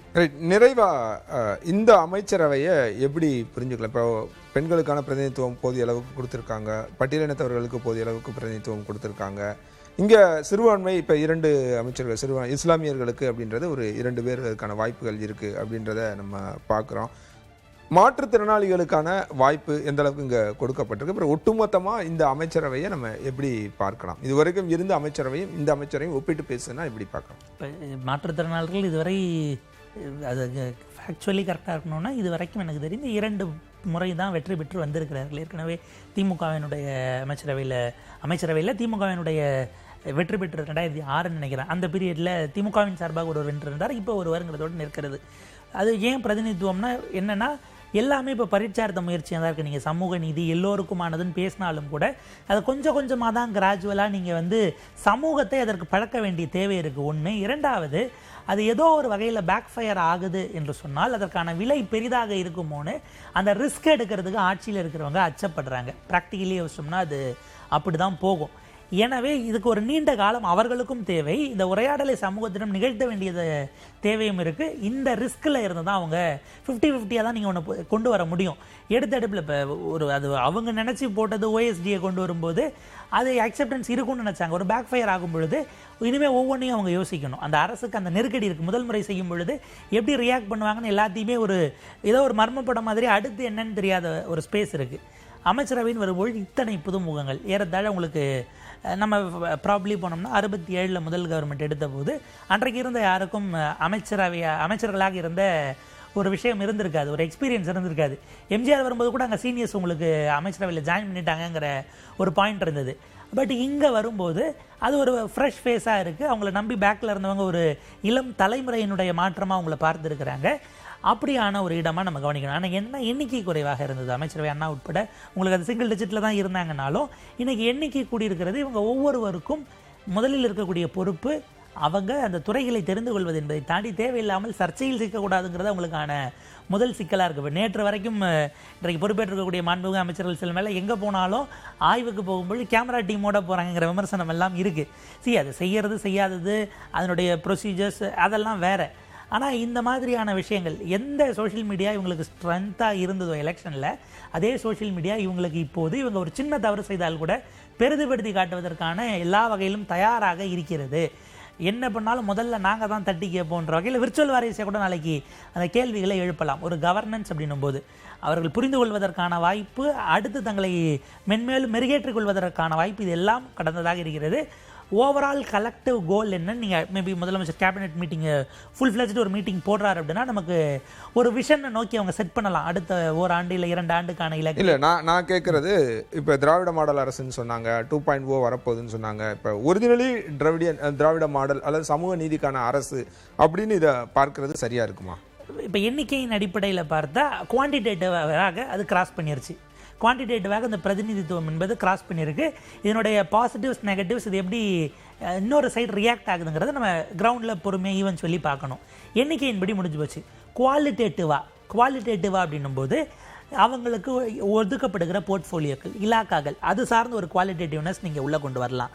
அதற்கு பிறகு ரியல் பவர் அவங்கள நோக்கி நகர்கிறதா, அவங்க அதை கம்ப்ளீட்டாக இப்போ சில இடங்கள்லாம் 2-3 துறைகள் சேர்ந்து ஒர்க் பண்ணக்கூடிய இடத்துல அங்கே யாருடைய ஸ்டேட்மெண்ட் யாரும் டாமினேட் பண்ணாமல் இருக்கிறாங்களா, அது சீனியாரிட்டி அடிப்படையில், அது உள்ள கேஸ்ட் லைன் வருமா நம்ம அறுதிட்டு சொல்ல முடியாது. அது சீனியாரிட்டி அடிப்படையில் இருக்கலாம். ஏதோ ஒரு வகையில் அந்த சீனியர் ஜூனியர் ஈக்குவேஷன்ஸோ இல்லை மற்ற விஷயங்கள் வரும் பொழுது அந்த இடத்துல அது எவ்வளோ டெமோக்ராட்டிக் ஸ்பேஸாக ஒரு ஜனநாயக ரீதியிலான உரையாடலாக கோ எக்ஸிஸ்டன்ஸ் இருக்கிறது. கடந்த காலத்தில் 2 அமைச்சர்களுக்குள்ளேயே உரையாடல்கள் எல்லாம் அது ரொம்ப மோசமான புள்ளிக்கு போய் அதுக்கப்புறம் பேசிக்காமலே போய் கோப்புகள் தேங்கி நின்ற கதைகள் எல்லாம் நம்ம பார்த்துருக்குறோம். தமிழ்நாடு தொடங்கி மகாராஷ்டிரா வரைக்கும் அப்படி பல கதைகள் இருக்குது. குறிப்பாக கூட்டணி ஆட்சிகள் வரும்போது இன்னும் கொஞ்சம் சிக்கலாகவும் இருக்கும். இப்போ இந்த இடத்த அவங்க இனிமேல் தான் எக்ஸ்ப்ளோர் பண்ண போகிறாங்க. குவாலிட்டேட்டிவாக அது இருக்கிறதா என்பது அரசு இனிமேல் அவங்க செயல்பட தொடங்கி துறை சார்ந்த விஷயங்கள் போகும்போது மேபி இப்போ இந்த மானிய கோரிக்கை எல்லாருக்கும் புதுசு, அதில் எழுப்பக்கூடிய கேள்விகள் அது சார்ந்த விஷயங்கள் பின்னாடி ஒரு அதிகாரிகள் டீம் இருந்தாலும் அவங்க புரிஞ்சுக்கிட்டு அதை டெலிவர் பண்ணுறதும் இல்லை ஃபஸ்ட் டைம் கொஞ்சம் அந்த பழகி வர்றது அப்படிங்கிறதுலாம் ஒரு நேரம் எடுக்கும். ரியல் பவர் அவங்களுக்கு போகிறதா, இது வரவேற்கத்தக்கது. ஏன்னா இந்த எண்ணிக்கை கொடுப்பதற்கே ஒரு நீண்ட நெடும் போராட்டம் தொடர்ந்து அதற்கான வலியுறுத்தல்கள் அந்த விஷயங்கள் எல்லாம் செய்து வந்து இந்த இதை அடைஞ்சிட்டாங்க. வந்த உடனே நீங்கள் பவரை கொடுத்துருவீங்களா இல்லை எக்ஸ்ட்ரீம் பவர் போமான்னு நம்ம யோசிக்காமல் கொஞ்சம் ஸ்பேஸ் அவங்களுக்கும் கொடுக்கலாம். போர்ட்ஃபோலியோ வருவது அப்படிங்கிறது அதுவும் இண்டிகேஷன் தான். அதற்கு பிறகு ரியலாக அவங்க செயல்படும் பொழுது வரக்கூடியது அவங்க எந்த அளவுக்கு அரசின் அதிகார பரவல் எந்த அளவுக்கு இருக்கும் அப்படின்றது அதிகார பரவல் அரசினுடைய முகமாக துறைகள் சார்ந்தே அவங்க எப்படி அறியப்படுகிறார்கள் அப்படிங்கிறது. ஏன்னா பல அமைச்சர்கள் இருந்தாலும் தமிழ்நாடு தழுவிய முகங்களாக எல்லாரும் அறியப்பட மாட்டார்கள். அந்தந்த பிராந்தியங்களுக்கு தெரியும் அல்லது அவங்கள மீடியாவை இன்ட்ராக்ட் பண்ணாங்கன்னா ஓரளவுக்கு தெரியும். இந்த முறை அரசியலே இது வரைக்கும் ஃபாலோ பண்ணாதவங்களாம் பார்க்குறாங்கன்னும் போது அவங்களுக்கு இன்னும் கூடுதல் பொறுப்பு இருக்குது. எப்படி அந்த இடங்கிறது அதை எப்படி முதலமைச்சர் ஹேண்டில் பண்ண போகிறாரு, கூட்டணி கட்சிகள் இன்னும் 2 பேர் வராங்கன்னா அது எப்படி ஜெல்லாக போகுது, அதெல்லாம் நம்ம பொறுத்திருந்து ஒரு முதல்ல பொறுப்பேற்றிருக்கக்கூடிய அத்தனை பேருக்கும் வாழ்த்துக்கள். தமிழ்நாடு உங்களிடம் நிறைய எதிர்பார்க்கிறது. எதிர்பார்ப்புகளை எவ்வளவு முடியுமோ அதற்கு தகுந்தாற் போல் ஒரு திட்டமிட்டு ஒரு ஒர்க் பிளான் எடுத்துகிட்டு நீங்கள் செய்யணுங்கிறது தான். எல்லா செக்டாரும் நம்பி உங்களுக்கான வாக்கை செலுத்தி இருக்கிறார்கள் அப்படிங்கிறத நம்ம நினைவுபடுத்த எடுக்க வேண்டிய கடமையோடு இப்போ நம்ம இருக்கோம். ரொம்ப முக்கியமாக இந்த அரசுக்கு இனிமேல் வரப்போகிற சவால்கள், சேலஞ்சஸ் என்னெல்லாம் இருக்க போகுது, மிக குறிப்பாக இவங்க கூட்டணி அரசாக இருக்காங்க அப்படின்னும் போது காங்கிரஸ் இவங்களோட வேவ் லென்த்தில் எப்படி செட் ஆக போகிறாங்க, விசிகா ஐயுஎம்எல் உள்ள வர்றாங்க அப்படின்னா இவங்க வேவ் லென்த்தோட எப்படி செட் ஆக போகிறாங்க. நாளைக்கு இப்போ நிறையா விஷயங்கள் மும்மொழி கொள்கையாக இருக்கட்டும், பிஎம் ஸ்ரீ திட்டத்தை அமல்படுத்தணும் மத்திய அரசுலேருந்து ஒரு அழுத்தம் வருது அப்படின்னா அந்த மாதிரி நேரங்களில் விஜய் தலைமையிலான அரசு, முதலமைச்சர் விஜய் தலைமையிலான அரசு வந்து என்ன செய்ய போகிறது, அப்போ கூட்டணி கட்சிகளோட செயல்பாடுகள் எப்படி இருக்க போகிறது, அதெல்லாம் எப்படி சவால்களாக இருக்கும்னு பார்க்கலாம். இல்லை, மிக முக்கியமான சவால் நீங்கள் பாலிசி டிசிஷன் ஒன்று, நீங்கள் அதை விட மிக முக்கியமானது ஃபினான்ஸு. நிர்வாக ரீதியிலாக அதுவும் குறிப்பாக நம்முடைய நிதி வருவாய் சார்ந்த விஷயங்களில் முதல்ல என்ன செய்ய போகிறாங்கன்னு ஒரு கேள்வி இருக்குது. அவர் சொன்னதை போல் தொடச்சுனா வெறும் எம்டி இதை வச்சுட்டு மீது எல்லாத்தையும் அப்படியே தொடச்சு கொண்டு போயிருக்க போகிறது இல்லைனாலும் நிதி நிர்வாகத்துக்குள்ளே இருக்கக்கூடிய லூப் ஹோல்ஸை முதல்ல அவர் தேட வேண்டிய தேவை இருக்குது. இப்போ இன்றைக்கி தான் ஃபுல்லாக அமைச்சர்கள் வந்திருக்கிறாங்க. இதற்கு முன்பாக நீங்கள் பிரதானமான டாஸ்மாக் ஆகட்டும், அதே போல் பத்திரப்பதிவாகட்டும், வருவாய்த்துறைக்கெல்லாம் அமைச்சரே இல்லாமல் இருந்தாங்க. இப்போ நீங்கள் உள்ளே போயிட்டு சிஸ்டம்குள்ளே இருக்க லூப் ஹோலை சரி பண்ண வேண்டியது தான் உங்களுக்கு முதல் சேலஞ்சாக இருக்கும். ஏன்னா உங்களுக்கு எங்கெங்கெல்லாம் லீக்கேஜஸ் இருக்குது, உள்ளே வரக்கூடிய வரி வருவாய் நேரடியாக உங்களுக்கு அரசுக்கு வர வேண்டியதுக்குள்ள லீக்கேஜஸை நீங்கள் முதல்ல கண்டுபிடிக்கணும். கண்டுபிடிச்சி தான் நீங்கள் அதை சரி பண்ணுவதற்கான வாய்ப்புகள் அப்படிங்கிறது வரும். இதில் அதை விட முக்கியம், ஏற்கனவே திமுக அரசு, ஸ்டாலின் அவர்கள் தலைமையிலான அரசு கொடுத்த திட்டங்களை தொடர்வது அப்படிங்கிறது ஒரு பக்கம்.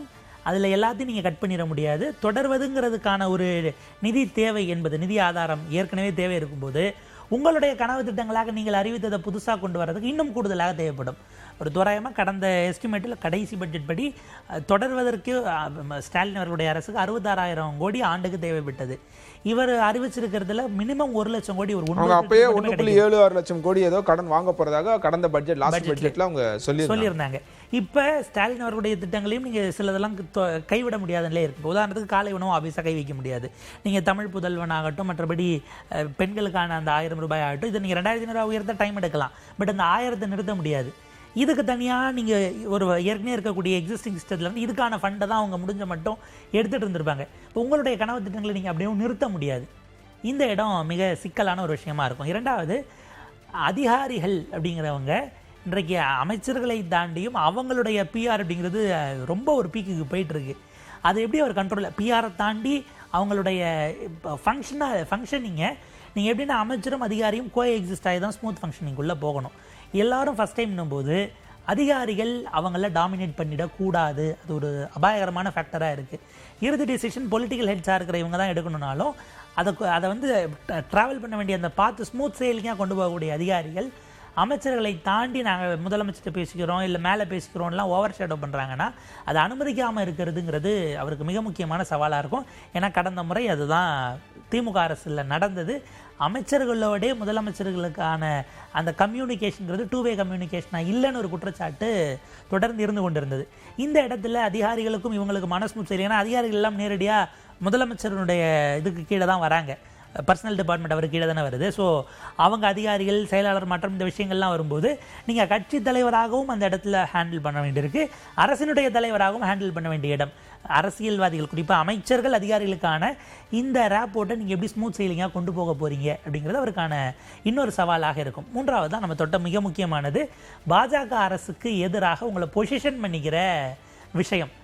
அது வந்து ரொம்ப கிரிட்டிக்கலானவும் நம்ம பார்க்க வேண்டியது. ஏன்னா 2029 நோக்கி போக போக போக பாஜக ஆப்வியஸாக அவங்களுடைய இருக்கக்கூடிய எல்லா விதமான அஜெண்டாக்களையும் வெளியில் கொண்டு வருவார்கள். எதையுமே மிச்சம் வச்சிடக்கூடாது. டு லீவ் நோ ஸ்டோன்ஸ் அன்டர்ன்டுபாங்க. எதையும் மிச்சம் வைக்காமல் மொத்தமாக செஞ்சு அதை வந்து செஞ்சு பார்த்துடணும் செயல் திட்டத்துக்கு என்கிற இடத்திற்கு தான் பாஜக மிக நிச்சயமாக வரும். இப்போ பிஎம் ஸ்ரீக்கான இது உங்களுக்கு அது வழக்கமான நினைவூட்டல் கடிதமாக இருந்தாலும் இங்கே எலெக்ஷன் நடக்கிற சமயத்தில் வருதுன்னா நம்ம என்னவா எடுத்துக்கிறது. இப்போ இவர் ரெசிஸ்ட் பண்ணுறாரு. அடுத்த 2 ஆண்டுகளுக்கு 3500 கோடி ஏற்கனவே கொடுக்கல, நிலுவையில் இருக்குன்னு மாண்புமிகு பள்ளிக்கல்வித்துறை அமைச்சர் சொல்கிறாருன்னா அவர் ப்ரெஸ் மீட்டோட அது முடிஞ்சிடாது இல்லையா? இப்போ அரசாக நீங்கள் என்ன பண்ண போகிறீங்க? வெறும் கடிதமா, சட்டமன்றத்தை கூட்டி கண்டனமா, இல்லை உங்களுடைய கூட்டணிக்குள் இருக்கக்கூடிய எம்பிக்களை அனுப்பி அங்கே ஒரு குழு அனுப்ப போகிறீங்களா? நாடாளுமன்றத்தை இதுக்காக கூட்டணும்னு கூட்ட போகிறீங்களா? இதில் என்னென்னா பிஎம் ஸ்ரீயில் சேராமல் இருந்த 3 மாநிலங்களில் 3 மாநிலங்களிலும் ஆட்சி மாற்றம் ஏற்பட்டு விட்டது. கேரளா, அதே போல் தமிழ்நாடு, வெஸ்ட் பெங்கால், மேற்கு வங்கம். இதில் மேற்கு வங்கத்தில் அவங்க இமீடியட்டாக கொடுத்துட்டாங்க. வந்ததும் ஒரு சுதந்திர அதிகாரி தரப்பிலிருந்து அவங்க இப்போ சப்ஸ்கிரைப் பண்ணிட்டாங்க. கேரளா இப்போ காங்கிரஸ் அங்கே சிக்கல் அங்கே சிக்கல்ங்கிறது தொடர்வதற்கான வாய்ப்பு இருக்குது. அதே நேரத்தில் இப்போ இவங்க அப்படின்னா நீங்கள் 2 ஸ்டேட்டை கூட்டி இப்போ ஏதாவது ஒரு இஷ்யூ வருது, டீலிமிடேஷன் எப்படி ஸ்டாலின் கடந்த காலத்தில் பாதிக்கப்படுகிற தென் மாநில முதலமைச்சர்களை கூப்பிட்டாரோ, நீங்கள் சில விஷயங்கள் எல்லாம் சென்ட்ரல் தமிழ்நாடு மட்டும் தனியாக தமிழ்நாட்டு பிரச்சனைன்னு நிப்பாட்டுவதை விடவும் நேஷனல் லெவலில் காங்கிரஸின் துணையோடு எலிவேட் பண்ண வேண்டிய தேவையும் முதலமைச்சருக்கு இருக்குது. அவர் அதை தவற விட்டார். அந்த வகையில் காங்கிரஸ் அவங்களுக்கு உறுதுணையாக இருப்பாங்க. காங்கிரஸ் உறுதுணையாக இருக்குங்கிறத தாண்டி அதை அவர் தவற விட்டால் இவங்களுக்கு முன்னாடி திமுக அதை செய்ய ஆரம்பிச்சிடும். ஏன்னா அவங்களுக்கு அந்த எக்ஸ்பீரியன்ஸ் இருக்கிறதுனால அடுத்து இது வருதுன்னா ரொம்ப ஏர்லியாக சென்ஸ் பண்ணிடுவாங்க. சென்ஸ் பண்ணிட்டாங்க அப்படின்னா இவங்களுக்கு முன்னாடி அவங்க பண்ணிட்டாங்கன்னா யார் அந்த anti BJP face of Tamil Nadu என்கிற இடத்திற்கு அவங்க அதை கொண்டு போகிறதுக்கு காத்துக்கிட்டு இருப்பாங்க. நீங்கள் பண்ணக்கூடிய ஒரு சிறு தவறாக இருந்தாலும் டிஎம்கே எதிர்கட்சியாக இருக்கும்போது அதை எவ்வளோக்கு எவ்வளோ பூம் பண்ணி கொண்டு போவாங்க அப்படிங்கிறது நீங்கள் இனிமேல் தான் பார்க்க போகிறீங்க. வேணும்னா உங்களுக்கு நீங்கள் போய் ஒரு வேளை எடப்பாடி பழனிசாமி அவர்களை மரியாதை நிமித்தமாக சந்திச்சிருந்தா அவர் சொல்லியிருந்திருக்கலாம். நீங்கள் அவரை சந்திக்காமல் சிவிஎஸ் ஃபேக்ஷனை சந்திச்சிட்டீங்க. அந்த காலகட்டம் இருக்குது 17 to 21. அந்த மாதிரி அவங்க வராங்க அப்படின்னா ட்ரெஷரி பெஞ்சுக்கு சமாளிப்பது, அப்போசிஷன் பெஞ்சு சமாளிக்கிறது மிகப்பெரிய கடினமானதாக இருக்கும். இதில் கூட்டணிக்குள்ளே வராமல் 2 கம்யூனிஸ்ட் தோழர்கள் இருக்கிறாங்க, 2 கட்சி 4 பேர். இவங்களுக்கு உள்ளே வந்துட்டாங்கன்னா ஒரு கட்டத்துக்கு மேலே கன்வின்ஸ் பண்ணிட முடியும். அதாவது இது பார்ட் ஆஃப் கவர்மெண்ட் ஆயிடுவாங்க. அவங்க அதை அதுக்கு நீங்க இயைந்து தான் போற மாதிரி இருக்கும். அதை வந்து டிஃபெண்ட் பண்ற இடத்துக்கு தான் இவங்க நகர வேண்டிய தேவை இருக்கு. அதாவது நாளைக்கு நாங்க போயிடுவோங்கிற அந்த விஷயத்தை நீங்க சொல்லக்கூடாதுன்னு தான் உங்களை உள்ள சேர்த்தது. ஸ்ட்ராட்டஜிக்கலி கிளவர் மூவா நம்ம பார்த்துக்கலாம். பட் அந்த கவர்மெண்ட்டை டிஃபெண்ட் பண்ணணும். இப்போ நீங்கள் ஆன்டி இன்கம்பன்சிலாம் வந்து அமைச்சராக இருந்ததுனால நீங்கள் சேர்த்து அனுபவிச்சா அது நியாயமானதாகவும் இருக்கும். கடந்த காலத்தில் அவங்க சொல்லுவாங்கள்ல, திமுகவில் நாங்கள் என்ன கேபினெட்லேயே இருந்தோம் ஆனால் எங்களையும் சேர்த்து தோக்கடிச்சிட்டாங்கிற மாதிரி நீங்கள் ஏன் எதிர்த்து கேள்வி கேட்கலங்கிற இடம். 2 கம்யூனிஸ்டுகள் என்ன முடிவெடுக்க போகிறாங்கங்கிற கேள்வி. அவங்களுக்கு டெல்லியில் காங்கிரஸ் சென்ட்ரிக்காக தேசிய தலைமைகளோட ஒரு ரேப்போர்ட் இருக்கிறதுனால பாலிசி பேசிஸில் போவாங்க. பட் கவர்மெண்ட்டை எதிர்த்து நேரடியாக அவங்கள பொறுப்பாக்குற மாதிரி போவாங்களா என்கிற கேள்வி இருக்குது. அவங்களுடைய போராட்டங்களை அவங்க தொடருவாங்க. இப்போ என்னென்னா, வழக்கமாக 3 கட்சியாக இணைந்து போராடுவாங்க இல்லையா, விசிகே அங்கே போய் 2 கம்யூனிஸ்டுகளோடு சேருவதுங்கிறது கொஞ்சம் சிக்கலாக மாறுவதற்கு வாய்ப்பு இருக்குது. அந்த ரேப்போர்ட்டு இன்னமும் கூட விசிகே தாமதமாவதற்கான பின்னணி திரும்பவே வந்து கேபினெட்ல பொறுப்பெடுக்கணும் என்கிற தாவேகா தரப்புல திரும்ப ஸ்ட்ரெஸ் பண்றாங்கிறத பார்க்க முடியுது. ஏன்னா நீங்க வந்து இந்த பக்கம் உங்க கட்சியிலேயே இருந்த முஸ்தபா அவர்களுக்கு இந்த சனாதன விவகாரத்தினால அமைச்சர் பதவி கொடுக்காத போது வன்னியரசு அவர்களை நீங்க உள்ள கொடுக்குறீங்கன்னா அந்த ஆப்டிக்ஸ் அகைன் நீங்க என்ன ரீசனுக்காக தவிர்த்தீங்களோ கொஞ்சம் கான்ட்ரவர்ஷியல வன்னியரசு அவர்கள் அவர் வந்து ஒரு தத்துவ நிலைப்பாடை எடுத்து ஐடியாலஜிக்கல் நிலைப்பாட்டில இருந்து பேசக்கூடியவராக தான் இருப்பார். அவர் அமைச்சரானாலும் அதை அவங்க கொஞ்சம் யோசிக்கிறாங்க. அந்த ஒரு நெகிழ்வுத்தன்மை வராதோ திரும்ப அப்படின்னும் போது அவர் ஸ்டேச்சருக்கு அவருக்கு அந்த இதை புரிஞ்சு பேசிடுவாரோன்னு ஒரு பார்வை தாவேகா தரப்புக்கு இருக்கிறது. அதனால தான் அது தாமதமாகுது. IUML தேசிய தலைமை முடிவெடுத்துட்டாங்கன்னா அதுதான். பட் அவங்களுக்கு என்னென்னா அகைன் இவங்க கேட்கறது இவங்க தரப்பிலிருந்து ஒரு வாணியம்பாடி எம்எல்ஏ ப்ரப்போஸ் பண்ணுற மாதிரியும் அவங்க வந்து கீழே அங்கே இருக்கிறவங்க பாபநாசம் எம்எல்ஏ அப்படிங்கிற மாதிரியான ஒரு விஷயம் ஓடிட்டு இருக்கிறதுனால, ஏன்னா இந்த மாவட்ட எண்ணிக்கை பாதி தானே கொடுத்துருக்கணும் போது 2 மாவட்டத்தை நம்ம கணக்குலையும் சேர்த்துக்கலான்னு ஒரு விஷயம் யோசிக்கிறாங்க. அது எந்த அளவுக்கு சாத்தியம், மேபி ஃபைனல் கால் அது இவங்க 2 பேரும் சேர போகிறது உறுதி என்னங்கிறது அவங்க அஃபிஷியலாக சொன்ன பிறகு அது நகர்ந்துடும். ஆனால் அதை விட முக்கியமான சேலஞ்சஸ் இவங்களை ஐடியாலஜிக்கலாக நிற்கக்கூடிய 2 கம்யூனிஸ்டுகள் இப்போ ஒரு எல்லைக்கு மேலே ப்ரெஷர் கொடுக்க முடியாது. அறிக்கை அப்படிங்கிறதோட நின்றோம். ஏதோ ஒரு பாயிண்டில் தாமரை இலை தண்ணீராக அவங்க நகர்ந்துருவாங்க. சிலதெல்லாம் ரொம்ப நீங்கள் உடனே சிறப்பு கூட்டத்தொடரை கூட்டுங்க. இப்போ இன்றைக்கே பார்த்தீங்கன்னா மறுபடியும் கவர்னர் மாளிகையில் நீங்கள் எப்படி தமிழ் தாய் வாழ்த்த 3வது போட்டிங்கன்னு அறிக்கைகள் எடுத்து வர ஆரம்பிக்கலாம். அது 2 கம்யூனிஸ்டுகள் செய்வாங்க. விசிகா அது எப்படி எடுக்கிறாங்கன்னா அவங்க ஒரு நிகழ்ச்சியில் இருந்திருக்காப்புல அவங்களுடைய தலைவர் அவர்கள். இந்த மாதிரியான பொசிஷன்ஸ் மாறும். பிஜேபி இதற்கு அடுத்து ஒவ்வொரு ஸ்டேட் எலெக்ஷனும் அவங்க ஒவ்வொரு விதமாக ஒரு டோனை பேசினா அதை நீங்கள் இங்கேருந்து கண்டிங்கன்னு கேட்பாங்க. அந்த சிக்கல்ங்கிறது கூடுவதற்கான வாய்ப்பு தான் இருக்குது. ஸோ அவருக்கு ப்ராக்டிக்கலி கவர்னன்ஸ் அப்படிங்கிறதுல அவர் டாப் பொசிஷனில் இருந்து என்கிறது ஒன்று. ஐடியாலஜிக்கல் பொசிஷன் அப்படிங்கிற வகையில் அரசுக்கான கொள்கை முடிவு சார்ந்த ஒரு விஷயமா இருக்குது. இப்போ திருப்பரங்குன்றத்தில் நீங்கள் ஒரு கட்சியாக சொல்லாமல் இருந்துட்டீங்க. உங்களை நீங்கள் அரசாக இப்போ நாளைக்கு கேஸ் ஹியரிங் வருதுன்னா நீங்கள் அனுப்பணும், பேசிதான் ஆகணும். அவங்களோட நிலைப்பாட்டை அங்கே சொல்லிதான் ஆகணும். நேற்றைக்கு ஏதோ ஒரு வழக்கு உச்சநீதிமன்றத்தில் வரும் பொழுது தமிழ்நாடு அரசின் சார்பில் கவுன்சில் ஆஜராக இல்லை. உச்சநீதிமன்றத்தில் நீங்கள் என்ன அரசு அதான் எலெக்ஷன் முடிஞ்சிருச்சு இவ்வளோ நாள் ஆயிடுச்சு ஆஜர் பண்ணலன்னா போன கவர்மெண்ட்டில் இருந்த அதே ஸ்டாண்டிங் கவுன்சில்ஸை நாங்கள் கூப்பிட்டு விசாரிக்க வேண்டி வரும்னு உச்சநீதிமன்றம் கடுமையாக விமர்சித்திருக்கிறார்கள் ஒரு கேஸ் வரும் பொழுது. இப்போ என்னென்னா இவங்களுடைய ஒரு அது வந்து பாராட்டத்தகுந்த தான். அங்கே வந்து ஆல் விமன் கவுன்சில்ஸாக தமிழ்நாடு அரசின் சார்பில் கொண்டு போய் உச்சநீதிமன்றத்தில் போட போகிறது வரவேற்கத்தகுந்த இந்த டிரான்சிஷன் பீரியடில் என்ன கேஸ் வருதுன்னு ஃபாலோ பண்ணி எடுக்க வேண்டிய பொறுப்பு இருக்குது இல்லையா. இது கவர்னன்ஸில் இது சிறிய பிழை தான், ஒன்றும் பெரிய குற்றம் இல்லைனாலும் தமிழ்நாடு அரசு என்ன செய்து கொண்டிருக்கிறதுங்கிற வார்த்தை நீதிமன்றங்கள் சொல்லும்போது அதுக்கு வெயிட்டேஜ் கூட, அது கூடுதல் கவரேஜ் ஆகும். அதெல்லாம் நீங்கள் பார்க்க வேண்டியிருக்கு. ஏற்கனவே இருக்கக்கூடிய பியூரோக்ரஸி அதில் இருக்கக்கூடிய லாபியை மேனேஜ் பண்ணுறதுங்கிறது ரொம்ப பெரிய சிக்கல். அரசு சார்ந்த அரசினுடைய கொள்கை சார்ந்த நிறைய வழக்குகளும் இப்போ வெவ்வேறு நீதிமன்றங்களில் இருக்கிறது. நேற்றுக்கு நம்ம பேசுகிற மாதிரி HRNC சார்ந்த ஒரு வழக்கு இன்னும் ஒரு 4 வார காலத்தில் வரப்போகுது. தமிழ்நாடு, ஆந்திரா, கர்நாடகான்னு நினைக்கிறேன், ப்ளஸ் புதுச்சேரி, இங்கே இருக்கக்கூடிய கோவில்கள், தெலுங்கானா, கர்நாடகா இல்லை தெலுங்கானா, இங்கே இருக்கக்கூடிய கோவில்கள் அது அரசிடமிருந்து விடுவிக்கணும்னு போடப்பட்ட வழக்குகள் விசாரணைக்கு வருது. HRNC நீங்கள் ஒரு பொசிஷனை வைக்கணும், நீங்கள் ஒரு அமைச்சரை போகிறீங்கிறத தாண்டி பின்னாடி தெரிந்த ஆட்களை தயார் பண்ணணும். இப்போ அடுத்தது DVAC சார்ந்து எதிர்கட்சிகள் முன்னாள் திமுக அமைச்சர்களின் மீது DVAC EDs உள்ள வர ஆரம்பிக்கிறாங்க. நீங்கள் இப்போ நான் தான் பழி வாங்குறது கேட்குறதுக்கு பர்மிஷன் கொடுத்துட்டா நீங்கள் பாலிடிக்ஸ் எல்லாம் நகர்ந்துடவும் முடியும். அந்த இடத்துல நீங்கள் வந்து பொலிட்டிக்கலி ஸ்ட்ராங்காக எடுத்து கொடுக்குறீங்களா. ஏன்னா சில நேரங்களில் அவங்களுக்கு சிம்பத்தி வந்துடுமோன்னு தொடாமல் விடுறதுக்கு அட்வைசர்ஸ் ஆலோசனை சொல்லுவாங்க. 3 மாதத்திற்குள் கொடநாடு வழக்கெல்லாம் விசாரிச்சிடும்னு சொல்லிட்டு தானே அவர் ஸ்டாலின் அவர்கள் வந்தார். பட் கடைசி வரைக்கும் அந்த கேஸ் அப்படியே தானே இருக்குங்கிறது. இந்த ஒரு ஏதோ ஒரு பாயிண்ட்ல நீங்கள் ஒரு ஒரு இன்டர்னலாக அண்டர்ஸ்டாண்டிங் போயிட்டாங்கிற இமேஜ் உங்களுக்கு தேவையில்லாமல் வருவதற்கு வாய்ப்பு இருக்குது. ஏன்னா 2 பேரும் எதிர்க்கிறவங்க இவங்க அவங்களுக்கு பி டீம்னு சிம்பிளாக சொல்கிற அரசியலில் கையில் எடுத்துருவாங்க. ஸோ இது வந்து ஒரு ரொம்ப பெரிய சேலஞ்சாக இருந்தாலும் கூட நம்ம எல்லோரின் வாக்காளர்கள், சுற்றி இருந்து பார்க்கிறவர்கள், அப்சர்வர்ஸ் எல்லாருடைய வாழ்த்துக்கள் உங்களுக்கு உரித்தாக்கி இருக்கிறது. பொறுப்பு கனமானது. நீங்கள் எதிர்கட்சியாக இருக்கும் பொழுது, அல்லது எதிர்கட்சினா என்ன, ஆளுங்கட்சியை எதிர்த்து நீங்கள் கடந்த 2 ஆண்டுகள் இருந்தபோது அது காலி கரண்டி, அதனால் நீங்கள் எப்படி வேணாலும் அதை வீசுனீங்க. இப்போ கரண்டி நிறைய எண்ணெய், அதுவும் சூடான எண்ணெய்ன்னும் போது கொஞ்சம் பார்த்து நிதானமாக அதை கொண்டு போய் சேர்க்க வேண்டிய பொறுப்பு மாண்புமிகு முதலமைச்சர் உள்ளிட்ட அத்தனை அமைச்சர் பெருமக்களுக்கும் இருக்கிறது.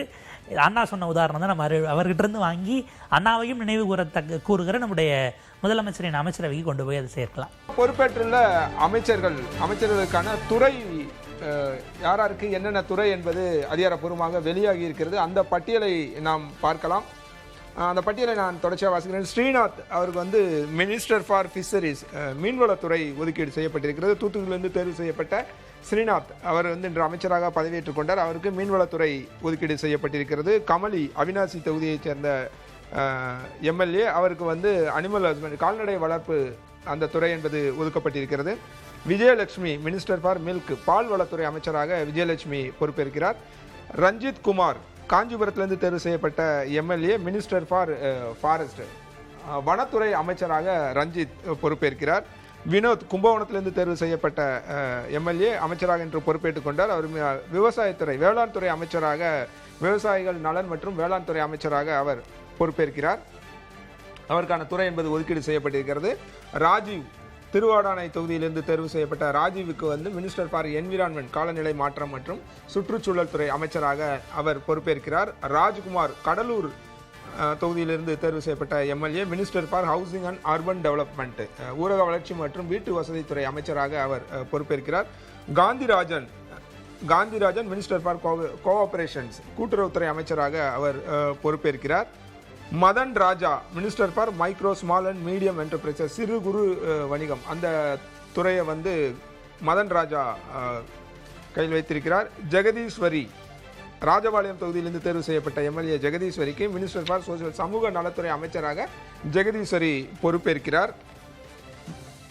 சுற்றுலாத்துறை அமைச்சராக காங்கிரஸ் கட்சியிலிருந்து தேர்வு செய்யப்பட்டிருக்கும் ராஜேஷ்குமார், காங்கிரஸ் கட்சியிலிருந்து தாவேகா அமைச்சரவையில் இடம்பெற்றிருக்கும் ராஜேஷ்குமார் சுற்றுலாத்துறை அமைச்சராக பொறுப்பேற்கிறார். விஜய் பாலாஜி ஈரோடு கிழக்கு தொகுதியிலிருந்து தேர்வு செய்யப்பட்டவர். அவர் ஜவுளி நலத்துறை அமைச்சராக, ஜவுளித்துறை அமைச்சராக அவர் பொறுப்பேற்கிறார். Minister for handlooms, textiles and Khadi மற்றும் ஜவுளித்துறை அமைச்சராக அவர் பொறுப்பேற்கிறார். Lokesh Tamilselvan minister for commercial taxes and registrations, வணிக வரித்துறை அமைச்சராக லோகேஷ் தமிழ்ச்செல்வன், பதிவுத்துறை மற்றும் வணிக வரித்துறை துறை அமைச்சராக லோகேஷ் தமிழ்ச்செல்வன் பொறுப்பேற்கிறார். விஜய் தமிழன் பார்த்திபன் சேலம் தொகுதியிலிருந்து தேர்வு செய்யப்பட்டவர் போக்குவரத்து துறை அமைச்சராக பொறுப்பேற்கிறார். போக்குவரத்து துறை அமைச்சராக விஜய் தமிழன் பார்த்திபன் சேலம் தொகுதியிலிருந்து தேர்வு செய்யப்பட்டவர். அடுத்ததாக ஸ்ரீரங்கம் தொகுதியிலிருந்து தேர்வு செய்யப்பட்ட ரமேஷ் இன்று அமைச்சராக பதவியேற்றுக் கொண்டதை நாம் பார்த்தோம். அவருக்கு வந்து அறநிலையத்துறை ஒதுக்கீடு செய்யப்பட்டிருக்கிறது. அறநிலையத்துறை அமைச்சராக ரமேஷ் ஸ்ரீரங்கம் தொகுதியிலிருந்து தேர்வு செய்யப்பட்டவர். அவருக்கு அறநிலையத்துறை என்பது வழங்கப்பட்டிருக்கிறது. விஸ்வநாதன் காங்கிரஸ், மீண்டும் காங்கிரஸ் ஒரு எம்எல்ஏ, மேலூர் தொகுதி பொது தொகுதியிலிருந்து போட்டியிட்ட ஒரு பட்டியலின வகுப்பைச் சேர்ந்தவர். அவர் வந்து மினிஸ்டர் ஃபார் ஹையர் எஜுகேஷன், உயர்கல்வித்துறை அமைச்சராக அவர் பொறுப்பேற்கிறார். கடந்த முறை கோவி செழியன் உயர்கல்வித்துறை அமைச்சராக இருந்தார். அவரும் பட்டியலினத்தைச் சேர்ந்தவராக இருந்தார். அதேபோல் இப்போ விஸ்வநாதனும் பட்டியலினத்தைச் சேர்ந்தவராக இருக்கிறார். அவர் வந்து உயர்கல்வித்துறை அமைச்சராக பொறுப்பேற்கிறார். குமார் வேளச்சேரி தொகுதி எம்எல்ஏவாக இருந்தவர், இன்று அமைச்சராக பொறுப்பேற்றுக் கொண்டார். அவர் வந்து ஆர்டிஃபிஷியல் இன்டெலிஜென்ஸ், செயற்கை நுண்ணறிவு மற்றும் தகவல் தொழில்நுட்பத்துறை அமைச்சராக அவர் பொறுப்பேற்றுக் கொண்டிருக்கிறார். அவருக்கு அந்த துறை என்பது ஒதுக்கீடு செய்யப்பட்டிருக்கிறது. Thennarasu minister for non resident Tamils welfare, அயலக தமிழர்களுடைய நலன், அந்த துறை வந்து தென்னரசுக்கு ஒதுக்கீடு செய்யப்பட்டிருக்கிறது. செல்வப்பெருந்தையை எதிர்த்து போட்டியிட்டு ஸ்ரீபெரும்புதூர் தொகுதியில் வெற்றி பெற்ற தென்னரசு அவர் வந்து வெளிநாடு வாழ் தமிழக அயலக தமிழர்களுடைய துறை, தமிழர்கள் நலன் என்ற துறை வந்து அவருக்கு ஒதுக்கப்பட்டிருக்கிறது. சம்பத்குமார் கோவை வடக்கு பகுதியிலிருந்து தேர்வு செய்யப்பட்ட சம்பத்குமார் அவர் வந்து minister for backward classes welfare, பிற்படுத்தப்பட்டோர் நலத்துறை அமைச்சராக அவர் அந்த துறை என்பது அவருக்கு ஒதுக்கீடு செய்யப்படுகிறது. முகமது ஃபர்வாஸ் ஒரு இஸ்லாமிய அமைச்சர். இந்த அமைச்சரவை பட்டியலில் இருக்கும் ஒரே இஸ்லாமிய அமைச்சர். IUML பட்டியலில் இணைந்தால் மற்றொரு இஸ்லாமிய அமைச்சர் சேருவார் அப்படின்னு நம்ம பேசிக்கிட்டு இருந்தோம். முகமது ஃபர்வாஸ் அவருக்கு வந்து minister for labour welfare and skill development, தொழிலாளர் நலத்துறை என்பது அவருக்கு வழங்கப்பட்டிருக்கிறது. சரத்குமார் தாம்பரம் தொகுதியிலிருந்து தேர்வு செய்யப்பட்ட MLA சரத்குமார் அவருக்கு வந்து minister for human resources management, மனிதவளத்துறை வந்து அவருக்கு ஒதுக்கீடு செய்யப்பட்டிருக்கிறது. மரிய வில்சன் இங்கே சென்னை ராதாகிருஷ்ணன் RK நகர் தொகுதியிலிருந்து தேர்வு செய்யப்பட்ட மரிய வில்சனுக்கு மிக முக்கியமான ஒரு துறை என்பது ஒதுக்கீடு செய்யப்பட்டிருக்கிறது. Minister for finance planning and development, நிதித்துறை என்பது மரிய வில்சனிடம் வழங்கப்பட்டிருக்கிறது. ஏற்கனவே பழைய பட்டியலின்படி நிதித்துறை என்பது திரு செங்கோட்டையனுக்கு வழங்கப்பட்டிருந்தது. அவர் வசம் நிதித்துறை என்பது இருந்தது. அனுபவமிக்க ஒருவரிடம் நிதித்துறை வழங்கப்பட்டிருப்பதாக எல்லோரும் பாராட்டை பெற்றுக்கொண்டிருந்த சூழலில் அந்த துறை என்பது செங்கோட்டையனிடமிருந்து மாறி மரிய வில்சனுக்கு வழங்கப்பட்டிருக்கிறத நம்ம பார்க்குறோம். அவர் வந்து minister of finance planning and திட்டம் மற்றும் மேம்பாடு துறையை வந்து அவர் கையில் வைத்திருக்கிறார். மரிய வில்சன் இனி நிதித்துறை அமைச்சராக செயல்படுவார். ரொம்ப குரூஷியலான ஒரு இலாக்கா இது, அது ரொம்ப முக்கியமானது ஒன்றும் அதை நம்ம பார்த்துக்கிட்டு இருக்கோம். அடுத்ததாக விக்னேஷ் கிணத்துக்கடவு தொகுதியிலிருந்து தேர்வு செய்யப்பட்ட MLA, அவருக்கு வந்து minister for prohibition and exercise, மதுவிலக்கு மற்றும் ஆயத்தீர்வைக்கான தொகுதி என்பது இலாக்கா என்பது விக்னேஷுக்கு ஒதுக்கீடு செய்யப்பட்டிருக்கிறது. இதுவும் மிக முக்கியமான ஒரு துறையாக பார்க்கப்பட்டிருக்கிறது. இதுவரையான பட்டியல்கள் இதுதான் இதுவரைக்கும் இப்போ வெளியாகி இருக்க பட்டியல். அந்த பட்டியலை தான் நாம் பார்த்து கொண்டிருக்கிறோம். மிக குறிப்பாக இதில் 2-3 விஷயங்கள் நம்ம பேச வேண்டியது இருக்கிறது. ஒன்று, அறநிலையத்துறை, அது வந்து திரு ரமேஷ் அவர்களிடம் வழங்கப்பட்டிருக்கிறது. ரமேஷ் ஸ்ரீரங்கம் தொகுதி MLA-வாக இருப்பவர். அவர் அறநிலையத்துறையை பார்க்க போகிறார். இதுவரை சிறுபான்மை நலத்துறை அப்படின்றது வந்து இதுவரைக்கும் அந்த பட்டியலில் இடம்பெறவில்லை. அது நம்ம பார்க்கணும் வேறு யாருக்கும் வழங்கப்பட்டிருக்கிறதா என்று. இன்னும் 2 பேர் வந்து பட்டியலில் இலாக்காவில் சேர வேண்டியது இருக்குது. குறிப்பாக இப்போ VCK-லேருந்து ஒருவரும் அடுத்து IUML-லேருந்து ஒருத்தரும் இணைய வேண்டியது இருக்குது. ஒருவேளை IUML-ல ஒரு இஸ்லாமியர் வரும்போது அவருக்கு சிறுபான்மையினர் நலத்துறை வழங்க வாய்ப்பு இருக்கிறதாக தான் பார்க்கப்படுகிறது. நம்மோடு ஊடகவியலாளர் திரு புன்னை வளவன் இருக்கிறார். வணக்கம் சார். இந்த பட்டியலை நீங்கள் எப்படி பார்க்குறீங்க? இந்த துறை மாற்றம், மிக குறிப்பாக நிதித்துறை வந்து செங்கோட்டையன்ட்ட இருந்தது, இதை மாற்றி இப்போ மரிய வில்சன்ட்ட கொடுத்துருக்காங்க. அந்த மாற்றத்தை நீங்கள் எப்படி பார்க்குறீங்க? ஆரம்பத்தில் என்ன சொல்லப்பட்டது, நல்ல வேலையாக செங்கோட்டையன் போன்ற ஒரு எக்ஸ்பீரியன்ஸ்டு பர்சன் விஜய் அவர்களுக்கு உள்ளே இருந்ததுனால அவருக்கான இந்த துறை என்பது கொடுக்கப்பட்டது அப்படிங்கிறது அவருக்கான ஒரு வாய்ப்பாக பார்க்கப்பட்டது. விஜய் அவர்களுக்கு ஏறத்தாழ ஒரு ஆபத் பாந்தவனாக எக்ஸ்பீரியன்ஸ்டான செங்கோட்டையன் வந்திருப்பது என்ற விமர்சனம் பொது பார்வை வைக்கப்பட்டாலும் கூட அதில் ஒரு இந்த முக்கியமான டெவலப்மெண்ட் தான். ஏன்னா மரிய வில்சன் அவர்களுக்கு மேபி அவருக்கு அகடமிக் பேக்ரவுண்ட் இருந்திருக்கலாம், இன்ஸ்டிடியூஷன்ஸை நடத்தியிருந்திருக்கலாம், அந்த மேனேஜ்மெண்ட் எக்ஸ்பீரியன்ஸ் இருந்தாலும் கூட அது வந்து கல்வி நிறுவனமாக நடத்தி இதில் எந்த அளவுக்கு இருக்குங்கிறது கொஞ்சம் கவனிக்க வேண்டியது. அதனோடு சேர்ந்து பிளானிங் அண்ட் டெவலப்மெண்ட்டும் அவருக்கு சேர்த்து கொடுத்துருக்கிறார்கள். இது ஒரு கவனிக்கத்தக்கது. ஆக்சுவலாக இவங்க எல்லா துறைகளுக்குமான நோடல் பாயிண்ட்டாக ஃபினான்ஸ் தான் இருக்க போகுது. எல்லா துறைகளுக்குமான மானிய கோரிக்கைகளில் தொடங்கி அத்தனைக்குமான பங்கீடுகள், வரி வருவாய், இது அத்தனையும் முறைப்படுத்தக்கூடிய இடத்துல மரிய வில்சன் வரார் அப்படின்னும் போது ரொம்ப கவனிக்கத்தக்கது. இந்த சேலஞ்சை முதலமைச்சர் விஜய் அவர்கள் அவரை நம்பி கொடுத்துருக்கிறார் அப்படின்னு தான் நம்ம பார்க்கணும். ஏன்னா நம்ம ஏற்கனவே சொன்னோம், சென்னையில் ஏற்கனவே 5 இருக்கும்போது வாய்ப்பு குறைவு என்ற நிலையில் இன்னும் ஒரு அழுத்தமான இலாக்கா சென்னை சென்ட்ரிக்காகவே கொடுத்துருக்கிறார் முதலமைச்சர் அவர்கள்ங்கிறது ஒரு சர்ப்ரைசிங்கான டெவலப்மெண்ட் தான். மேபி ஒரு டீம் அவர் என்ன மாதிரி ஃபார்ம் பண்ணுறாரு, அவருக்கான அட்வைசரிஸோ இல்லை மற்ற ஃபினான்ஸ் துறை சார்ந்து எப்படி பியூரோக்ராட்ஸை எடுக்கிறாங்க, அவங்களுக்கான எக்ஸ்டர்னலாக இப்போ மற்ற இடங்களிலிருந்தும் அட்வைசஸை வாங்குறாங்கிறத பொறுத்து தான் அது நடக்கும். Finance, pensionary benefits, planning and development அப்படிங்கிறதாக அவருக்கு உள்ளே இருக்கக்கூடிய போர்ட்ஃபோலியோஸ் இருக்குது. அதாவது செங்கோட்டையன் அவர்கள் அது ஹெவியாக இருக்குன்னு ஃபீல் பண்ணி அவர் நகர்ந்துட்டாரா அப்படிங்கிற கேள்வியும் இந்த இடத்துல நம்ம எழுப்ப வேண்டியிருக்கு. ஏன்னா சுத்தமாக நகர முடியாத ஒரு சூழல் வந்துடும். என்டையர் போர்ட்ஃபோலியோ நீங்கள் எடுக்கிறீங்கன்னா அவர் அஃப்கோர்ஸ் ஒரு சீனியர் மோஸ்ட் பர்சன், 10வது முறை ஜெயித்திருக்கிறார், வயது ரெஸ்ட்ரிக்ஷன்ஸும் இருக்குங்கிறதுனால அவர் ஃபினான்ஸ் அவராக கொடுத்துட்டாராங்கிற ஒரு கேள்வியும் அந்த இடத்துல நம்ம கவனிக்கணும். அவர் எடுத்திருப்பது இதை விட சுவாரஸ்யமாக வருவாய் மற்றும் பேரிடர் மேலாண்மை. உங்களுக்கு வருவாய்த்துறை அது வந்து பலரும் அதாவது அதுக்கான போட்டி அப்படிங்கிறது எப்பயுமே இருக்கக்கூடிய ஒரு துறை தான். கடந்த காலத்தில் KKSS அவர்கள் வைத்திருந்த அந்த இலாக்காவை அவர் எடுத்திருக்கிறார். ரெவென்யூ சரி, பேரிடர் மேலாண்மை இது வந்து எதுவும் பேரிடர்கள் வர காலகட்டம். பட் வருவாய்ங்கிறது அதை விடவும் கொஞ்சம் கேட்சியான துறையாகத்தான் இருக்கும். பொறுப்புகள்னு கம்பேர் பண்ணும்போது ஃபினான்ஸை விட குறைவாக இருந்தாலும் நல்ல ஒரு ஸ்ட்ராங்கான இலாக்கா என்கிற வகையில் அதை நம்ம பார்க்கலாம். இல்லை நிதித்துறை இவர் மரிய வில்சன் எப்படி அதை ஹேண்டில் பண்ண போறாரு அப்படின்றது ஒரு மிகப்பெரிய கேள்வி. ஏன்னா அவருடைய ட்ராக் ரெக்கார்ட் பெரிய அளவில் நமக்கு தெரியல, என்ன மாதிரி அவர் ஹேண்டில் பண்ணியிருப்பாரு, என்ன பண்ண போறாரு அப்படின்றது. ஸோ அதை பற்றியும் நீங்கள் சொல்லலாம். ஏன்னா ஒருவேளை ஒரு பிடிஆர் இப்போ இல்லை, அவர் அஃப்கோர்ஸ் அவர் பேங்கிங் செக்டாரில் அங்கே ஒர்க் பண்ணியிருந்தாலும் இவருக்கு அகடமிக் எக்ஸ்பீரியன்ஸ் இருக்குது. ஒரு நிறுவனமாக இது ஏறத்தாழ ஒரு கார்ப்பரேட் செட்டப்பில் இருந்த எக்ஸ்பீரியன்ஸை கொண்ட ஒருவருங்கிற ஒரு மாடலுக்கு வச்சு நான் சொல்லுவேன். நீங்கள் அகடமிக் இன்ஸ்டிடியூஷன்ஸே கார்ப்பரேட் செட்டப்புக்கு போயிடுச்சு. ஸோ அந்த ஹேண்ட்லிங் இல்லை, அந்த மரிய வில்சனோட பின்புலம் என்னவா இருந்தார், எப்படி இங்கே வந்தார்? இல்லை, அவர் கட்சிக்கு வருவதற்கு முன்பாக இல்லை இப்பொழுதுமே கூட அவருக்கு அகடமிக் இன்ஸ்டியூஷன், நம்ம கல்வி நிறுவனங்கள் அதுதான் மிகப்பெரிய பேக்ரவுண்டாக இருக்கிறது. ஐ திங்க் அவரே இது மேனேஜ்மெண்ட் ஸ்டூடெண்ட்டுன்னு நினைக்கிறேன். அதில் அந்த எக்ஸ்பீரியன்ஸ் இருக்குது. ப்ளஸ் ஹேண்ட்ஸ் ஆன் எக்ஸ்பீரியன்ஸ், கல்வி நிறுவனங்களை நீண்ட காலம் நடத்திய எக்ஸ்பீரியன்ஸும் அவருக்கு இருக்குது.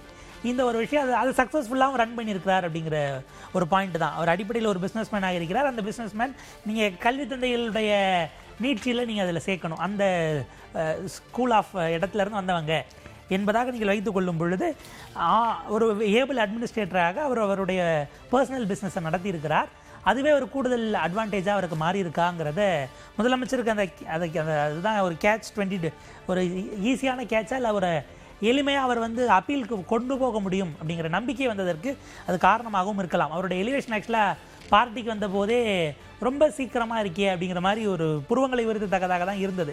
அவர் முதல் முறை போய் பார்த்து சந்தித்து சேர்ந்தது அப்படிங்கிறதெல்லாம் அதுக்கு அடுத்த எலிவேஷனை தாண்டி இது ஒரு பீக்கை நோக்கி நகர்ந்துருக்குன்னு தான் நம்ம பார்க்கணும். ஏதோ ஒரு வகையில் முதலமைச்சருடைய நம்பிக்கையை அவர் பெற்றிருக்கிறார் என்கிற இடமும் அதை நம்ம கனெக்ட் பண்ணணும். ரொம்ப முக்கியமாக இதில் 2-3 துறை நம்ம பார்க்க வேண்டியது. குறிப்பாக இப்போ நிதித்துறை பற்றி நம்ம பார்த்தோம். அதன் தொடர்ச்சியாக வருவாய் அதிகம் ஈட்டக்கூடிய டாஸ்மாக், அதை மதுவிலக்கு மற்றும் ஆயத்தீர்வை விக்னேஷ் அவருக்கு வழங்கப்பட்டிருக்கு. இப்போ கிணத்துக்கடவு தொகுதியிலிருந்து தேர்வு செய்யப்பட்ட விக்னேஷ் எம்எல்ஏ அவர் இப்போ அமைச்சராக பொறுப்பேற்கிறார். அவர் மதுவிலக்கு ஆயத்தீர்வை துறை அமைச்சராக பொறுப்பேற்கிறார் அப்படின்னு அவருக்கு அந்த இலாக்கா ஒதுக்கீடு செய்யப்பட்டிருக்கு. அதை இவர் எப்படி ஹேண்டில் பண்ண போறாரு, அது துறை எப்படி இருக்கும்னு நினைக்கிறீங்க? ஏன்னா நம்ம கடந்த அமர்வில் பேசின மாதிரி ரொம்ப சிக்கலான இடமா இப்போ அவருக்கு டாஸ்மாக் தான் இருக்க போகுது. இவங்க அஃப்கோர்ஸ் பதவியேற்று 10-11 நாள் தான் ஆகுது. சிக்கல்கள்னாலும் இந்த 10 ரூபாய் இன்னும் தொடருதுங்கிற குற்றச்சாட்டு உங்களுக்கு கடவாரியாகவே இவ்வளோ நாள் குற்றச்சாட்டாக வரும். இப்போ இவங்களுடைய வாரியர்ஸ் பழக்கினதுனாலே என்னமோ தெரியல, அங்கேருந்து வீடியோவே எடுத்து போடக்கூடிய விஷயங்கள் வருகிறது.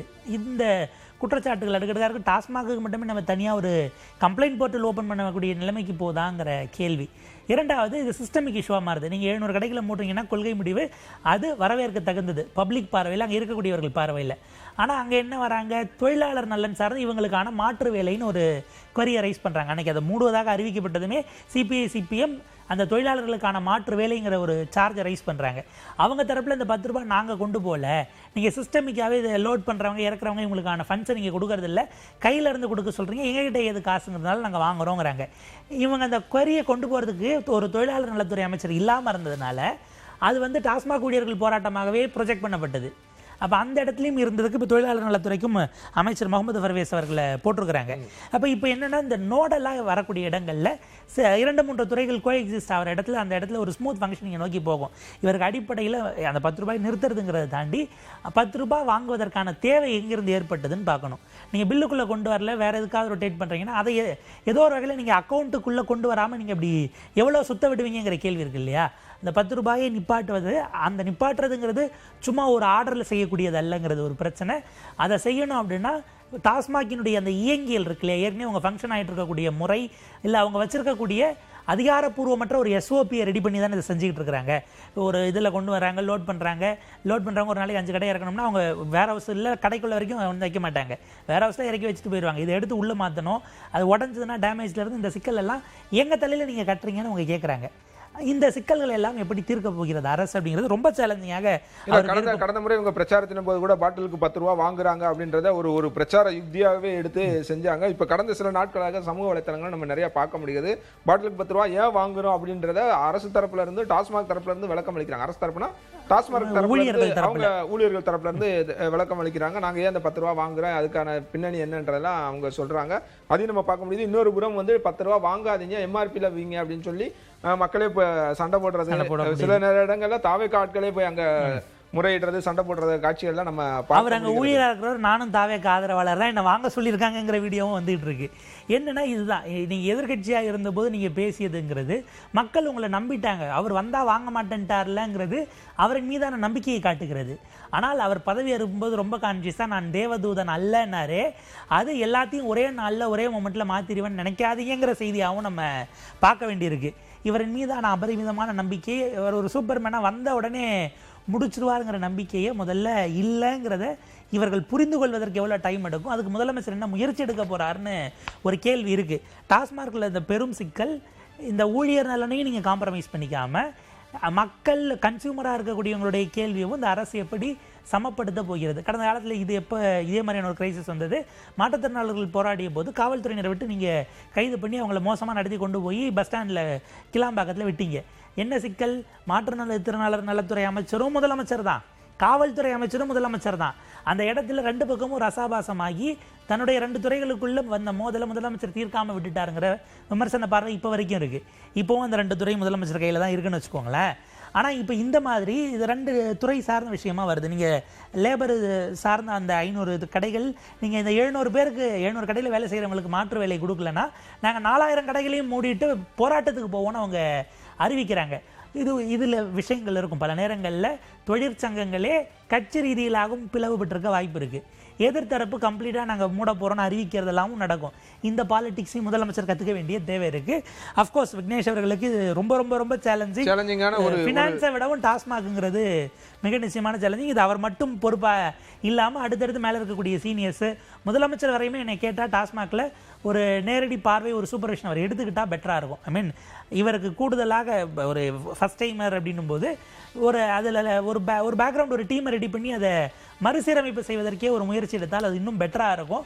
ஏன்னா அது சிஸ்டமிக்காக நீங்கள் மாற்றிட்டீங்க. இன்றைக்கி சொல்லக்கூடிய எல்லா நியாயங்களும் திமுக காலத்திலும் இருந்தது. அவங்க ஆனால் அந்த நியாயத்தை ஒன்றும் சொல்லாமல் விட்டுட்டாங்க. சொல்லியிருந்தால் இன்னும் பெரிய பேக்லாஷ் வரும்னு நினச்சிட்டாங்களோ. அந்த 10 ரூபாய் ஏன் வாங்குறோன்னு. நீங்கள் 10 ரூபாய் வாங்கினா யாரோ ஒரு இடத்துல அங்கே அதை எடுத்து கொடுக்கக்கூடிய அந்த விற்பனை சிப்பந்தியை நீங்கள் சஸ்பெண்ட் பண்ணுறீங்க. அவர் வாங்கி அவராக கொண்டு போகிறாருங்கிற கேள்வி இருக்குல்ல. அப்போ அந்த மாதிரியான சிஸ்டமிக் இஷ்யூஸை நீங்கள் அரசு தெளிவுபடுத்த வேண்டிய நிலைங்கிறது வரும். இல்லைனா 2-3 துறைகளுக்கு இல்லையான அந்த முரணாகவும் அது மாறும். இது எல்லாமே வெறும் அந்த ஒரு துறைக்குள்ளே மட்டும் நடக்கிறது இல்லை. எல்லா துறைக்குள்ளேயும் நீங்கள் அரசு ஊழியர்கள் வரும்போது அது லேபர் டிபார்ட்மெண்ட்டோட நீங்கள் ஒரு இன்ட்ராக்ஷனுக்கு போக வேண்டியது தேவை. மிக குறிப்பாக அரசுக்கு வருவாய் கொடுக்கக்கூடிய வரி வருவாய் அப்படின்ற தாண்டி வருவாய் ஈட்டக்கூடிய துறைகள் அப்படின்னு பார்க்குறது பத்திரப்பதிவுத்துறை. ஒன்று வந்து மதுவிலக்கு ஆயத்தீர்வை, டாஸ்மாக்லேருந்து வர வருமானம், அந்த வருவாய் தாண்டி பத்திரப்பதிவுத்துறை. கடந்த முறை நம்ம நிறையா பார்த்துருக்கோம். பிடிஆருக்கும் மூர்த்திக்கும் அமைச்சர்களாக இருந்த 2 பேருக்குமேக்குள்ள கிளாஷ்லாம் இருந்துச்சு. நாங்கள் தான் அதிகமான ஈட்டு தர அரசு கொடுக்குறோம்ன்றதெல்லாம் அவர் பெருமிதமாகவே சொன்ன காலங்கள்லாம் இருக்குது. அந்த முக்கியமான அந்த துறை வந்து லோகேஷ் தமிழ்ச்செல்வன், ராசிபுரத்துலேருந்து தேர்வு செய்யப்பட்ட எம்எல்ஏ லோகேஷ் தமிழ்ச்செல்வனுக்கு வழங்கப்பட்டிருக்கு. ஆமாம், கமர்ஷியல் டாக்ஸ், வணிக வரியும் பத்திரப்பதிவுத்துறையும் அவருக்கு தான் வழங்கப்பட்டிருக்கு. லோகேஷ் தமிழ்ச்செல்வன் இல்லை, ரொம்ப ஒரு வரவேற்க தகுந்த ஒரு விஷயமா பார்க்கணும். ஏன்னா ஆக்சுவலாக பேசப்பட்டது அவருக்கு அறநிலைத்துறையை கொடுப்பாங்கன்னு ஒரு விஷயம் பேசப்பட்டது. நம்ம அறநிலைத்துறைக்கு பின்னாடி வருவோம். அதை தாண்டி நீங்கள் சும்மா ஒரு சிம்பலிசமாக உள்ள சேர்த்திருக்கக்கூடிய பட்டியல் சமூகத்தினை சேர்ந்த எம்எல்ஏக்களுக்கு அமைச்சர்களாக கொடுக்கும் பொழுது ரொம்ப ஏதோ இருக்கட்டுமேன்னு இருக்க துறைகளாக பார்த்து கொடுத்துட்றது அப்படிங்கிற ஒரு பார்வை இருக்கு இல்லையா. நீங்கள் அதை ஹைராக்கி போடுறீங்க அப்படின்னா துறை சார்ந்து லிஸ்ட் போடும்போது முக்கியத்துவம் இல்லாத துறைகள் நம்ம வச்சுக்கலாம். ஒப்புக்கு சப்பானிங்கிற அளவிலேயே நீங்கள் வைக்கலாமா என்கிற கேள்வி தொடர்ந்து இருந்த 2 திராவிட கட்சிகள், திமுக அதிமுக 2 பேருக்கும் வைக்கப்பட்டது. இது அதை மாற்றி நகர்ந்திருக்கிறதுங்கிறது உள்ளபடியே வரவேற்க தகுந்த விஷயம் தான். ஒரு அழுத்தமான போர்ட்ஃபோலியோ, கமர்ஷியல் டாக்ஸும் சரி, ரெஜிஸ்ட்ரேஷனும் சரி அவருக்கு கொடுக்கப்பட்டிருப்பது வரவேற்க தகுந்தது. இதில் அவருக்கு என்ன சேலஞ்சிங்னா, அடிக்கடி அதில் அந்த எஸ்ஓபிஸை மாற்றிக்கிட்டு இருப்பாங்க. பத்திரப்பதிவுக்கான கட்டணம், நீங்கள் நல்ல நாள் முகூர்த்த நாள் வருதுன்னா அது இன்னைக்கு எக்ஸ்ட்ரா டோக்கன் போடுங்கம்பாங்க. அன்னைக்கு மட்டும் சில எஸ்ஓபிஸை நீங்கள் மாற்ற வேண்டியிருக்கும். வெளிப்படைத்தன்மை டாஸ்மாகை விடவும் அங்கேயுமே இங்கே இல்லைங்கிற குற்றச்சாட்டும் தொடர்ந்து வந்துக்கிட்டே இருக்கும். அது ரொம்ப சென்சிட்டிவான துறை. அவர் ரொம்ப சென்சிபிளாக ஹேண்டில் பண்ணுவார், நம்ம நம்பணும். ஏன்னா அவருக்கு முதல்ல அந்த அடிப்படையில் இந்த துறை அவருக்கு ஒதுக்கீடு செய்யப்பட்டிருக்கும். அதுக்கு ஏதாவது பின்னணி அல்லது அவருடைய பின்புலம் ஏதாவது ட்ராக் ரெக்கார்டு நமக்கு தெரிஞ்சு ஏதாவது இருக்கா? இல்லை, அவருடைய பின்புலம் அப்படிங்கிறது அது குறித்த தகவல்கள் எதுவும் பெருசாக இல்லை. பட் ஒரு நம்பிக்கை சார்ந்ததாகவும், நம்பிக்கைங்கிறத தாண்டி அது அடுத்த கட்டமாக அவரால் முடியுங்கிற நம்பிக்கையை அவர் எப்படி முதலமைச்சரிடம் பெற்றாருங்கிறத நம்ம கிராஸ் செக் பண்ணணும். மேபி ஒரு எக்ஸ்பீரியன்ஸ், அவருடைய பேக்ரவுண்ட் என்ன. ஏன்னா கடந்த முறை அவர் 24 அதிமுக சார்பில் போட்டிட்டு இருந்தாலும் கூட அது எக்ஸ்பீரியன்ஸ் நம்ம எடுத்துக்க முடியாது. இல்லை ஜெயிக்கவும் இல்லை மக்கள் மன்றத்துக்கு வந்து ஒரு பப்ளிக் ரெப்ரசன்டேட்டிவாக ஒரு எக்ஸ்பீரியன்ஸ் இல்லை. ஃபஸ்ட் டைமராக இருந்தாலும் ஏன் போயிருக்குங்கிறத நம்ம கிராஸ் செக் பண்ணணும். அதே போல் இந்த சிட்ஸ் ரெஜிஸ்ட்ரேஷன் கம்பெனிஸ் அதுவும் போயிருக்கு. இன்னொன்று பார்த்தீங்கன்னா அயலக தமிழர் நலத்துறையும் ஒரு பட்டியல் சமூகத்தை சேர்ந்த ஒரு அமைச்சர் தென்னரசு அவர்களுக்கு கொடுத்துருக்காங்கிறது. ஏன்னா பல நேரங்களில் அந்த அந்த அரசுக்கான பல நாடுகளில் அவங்க மூலியமாகவும் நீங்கள் சில விஷயங்களை மூவ் பண்ண முடியும். நீங்கள் தொழில் சார்ந்த விஷயங்களை பேசுவதற்கு கூட ஒரு பேக் அண்ட் டாக்ஸுக்கு இங்கே இவங்க அமைச்சகம் மூலயமா அங்கே ஆட்களை ஒன்று திரட்டி ஒரு கம்யூனிகேஷன் இருந்துகிட்டே இருக்கும் எப்பயுமே. அப்படியான ஒரு முக்கிய துறையாகவும் நம்ம பார்க்க வேண்டியிருக்கு. தென்னரசு அவர்களுக்கு அதை கொடுத்திருப்பதும் கூட வரவேற்க தகுந்தது தான். என்னென்னா ரெஜிஸ்ட்ரேஷனை பொறுத்த வரைக்கும் அந்த சண்டை இப்பயும் தொடரும். ஆனால் இவங்க சட்டமன்றத்துக்குள்ளே பெயர் சொல்லிக்க மாட்டாங்க. அவங்க 2 பேரும் ஒரே மாவட்டங்கிறதுனால அந்த சிக்கல் இருந்தது. பிடிஆருக்கும் அதே போல் மூர்த்தி அவர்களுக்கும் இருந்தது. இத்தனைக்கும் அவர் ஃபினான்ஸாக இருந்தார். செந்தில் பாலாஜி அல்லது முத்துசாமி அதை கிளைம் பண்ணலனாலும் ஃபினான்ஸுக்கே கான்ட்ரிபியூஷன் நான் தான் பண்ணுறேன், ரொம்ப பெருசாக இது பண்ணிக்காதீங்கன்னு. இந்த மாதிரி ஏறத்தாழ நீங்கள் கிணத்துக்கடவும் சரி இதுவும் சரி கமர்ஷியல் டாக்ஸும் டாஸ்மார்க்கும் இந்த மாதிரி மேற்கு மண்டலத்துக்கு போயிருக்கிறதுங்கிற வகையில் அங்கே மேற்கு மண்டலத்தில் அவங்க ஒரு கூடுதல் வெயிட்டேஜ் இருக்குது. அஃப்கோர்ஸ் சென்னை சார்ந்து பார்த்தால் அதுக்கு அடுத்து மேற்கு மண்டலம் என்பதாகவே நம்ம அதை பார்க்கலாம். ரொம்ப குறிப்பாக இன்னொரு துறை அறநிலையத்துறையை பொறுத்த வரைக்கும் ஸ்ரீரங்கம் தொகுதியிலிருந்து தேர்வு செய்யப்பட்ட ரமேஷ் அவர்களுக்கு வழங்கப்பட்டிருக்கிறது. ரமேஷ் வந்து அறநிலையத்துறையை பார்ப்பார். அது பிராமண சமூகத்தை சேர்ந்தவர் அப்படின்றது இதில் ஒரு குறிப்பிடத்தகுந்த அம்சம். பொதுவாக இந்த அறநிலையத்துறையில் ஒரு இப்போ பிஜேபி போன்ற அமைப்புகள் தொடர்ச்சியாக எச் ராஜா போன்ற தலைவர்கள் தொடர்ச்சியாக சொல்லிட்டு இருக்குது அறநிலையத்துறைன்றது அவசியம் இல்லாது, அதை வந்து தனியார்கிட்ட எங்கிட்ட விட்டுறணும், அது வந்து அரசு எடுத்துக்க வேண்டிய தேவையில்லைன்ற ஒரு விமர்சனம் தொடர்ந்து கோயில் சொத்துக்களை வந்து வெளியில் விட்டுறணும், அரசு வச்சுக்க கூடாதுன்ற ஒரு வாதமும் விமர்சனம் தொடர்ச்சியாக இருந்துட்டு இருக்க சூழலில் திரு ரமேஷுக்கு அந்த அறநிலையத்துறை ஒதுக்கப்பட்டிருப்பது எப்படி பார்க்கப்படுகிறது? ஆக்சுவலாக அது ஆரம்பத்தில் பேசப்பட்டது, பட் அது அதுக்கப்புறம் அது ஈல்ட் ஆகாது அப்படிங்கிற மாதிரி நிப்பாட்டப்பட்டது. இப்போ அது நடந்திருக்கிறது.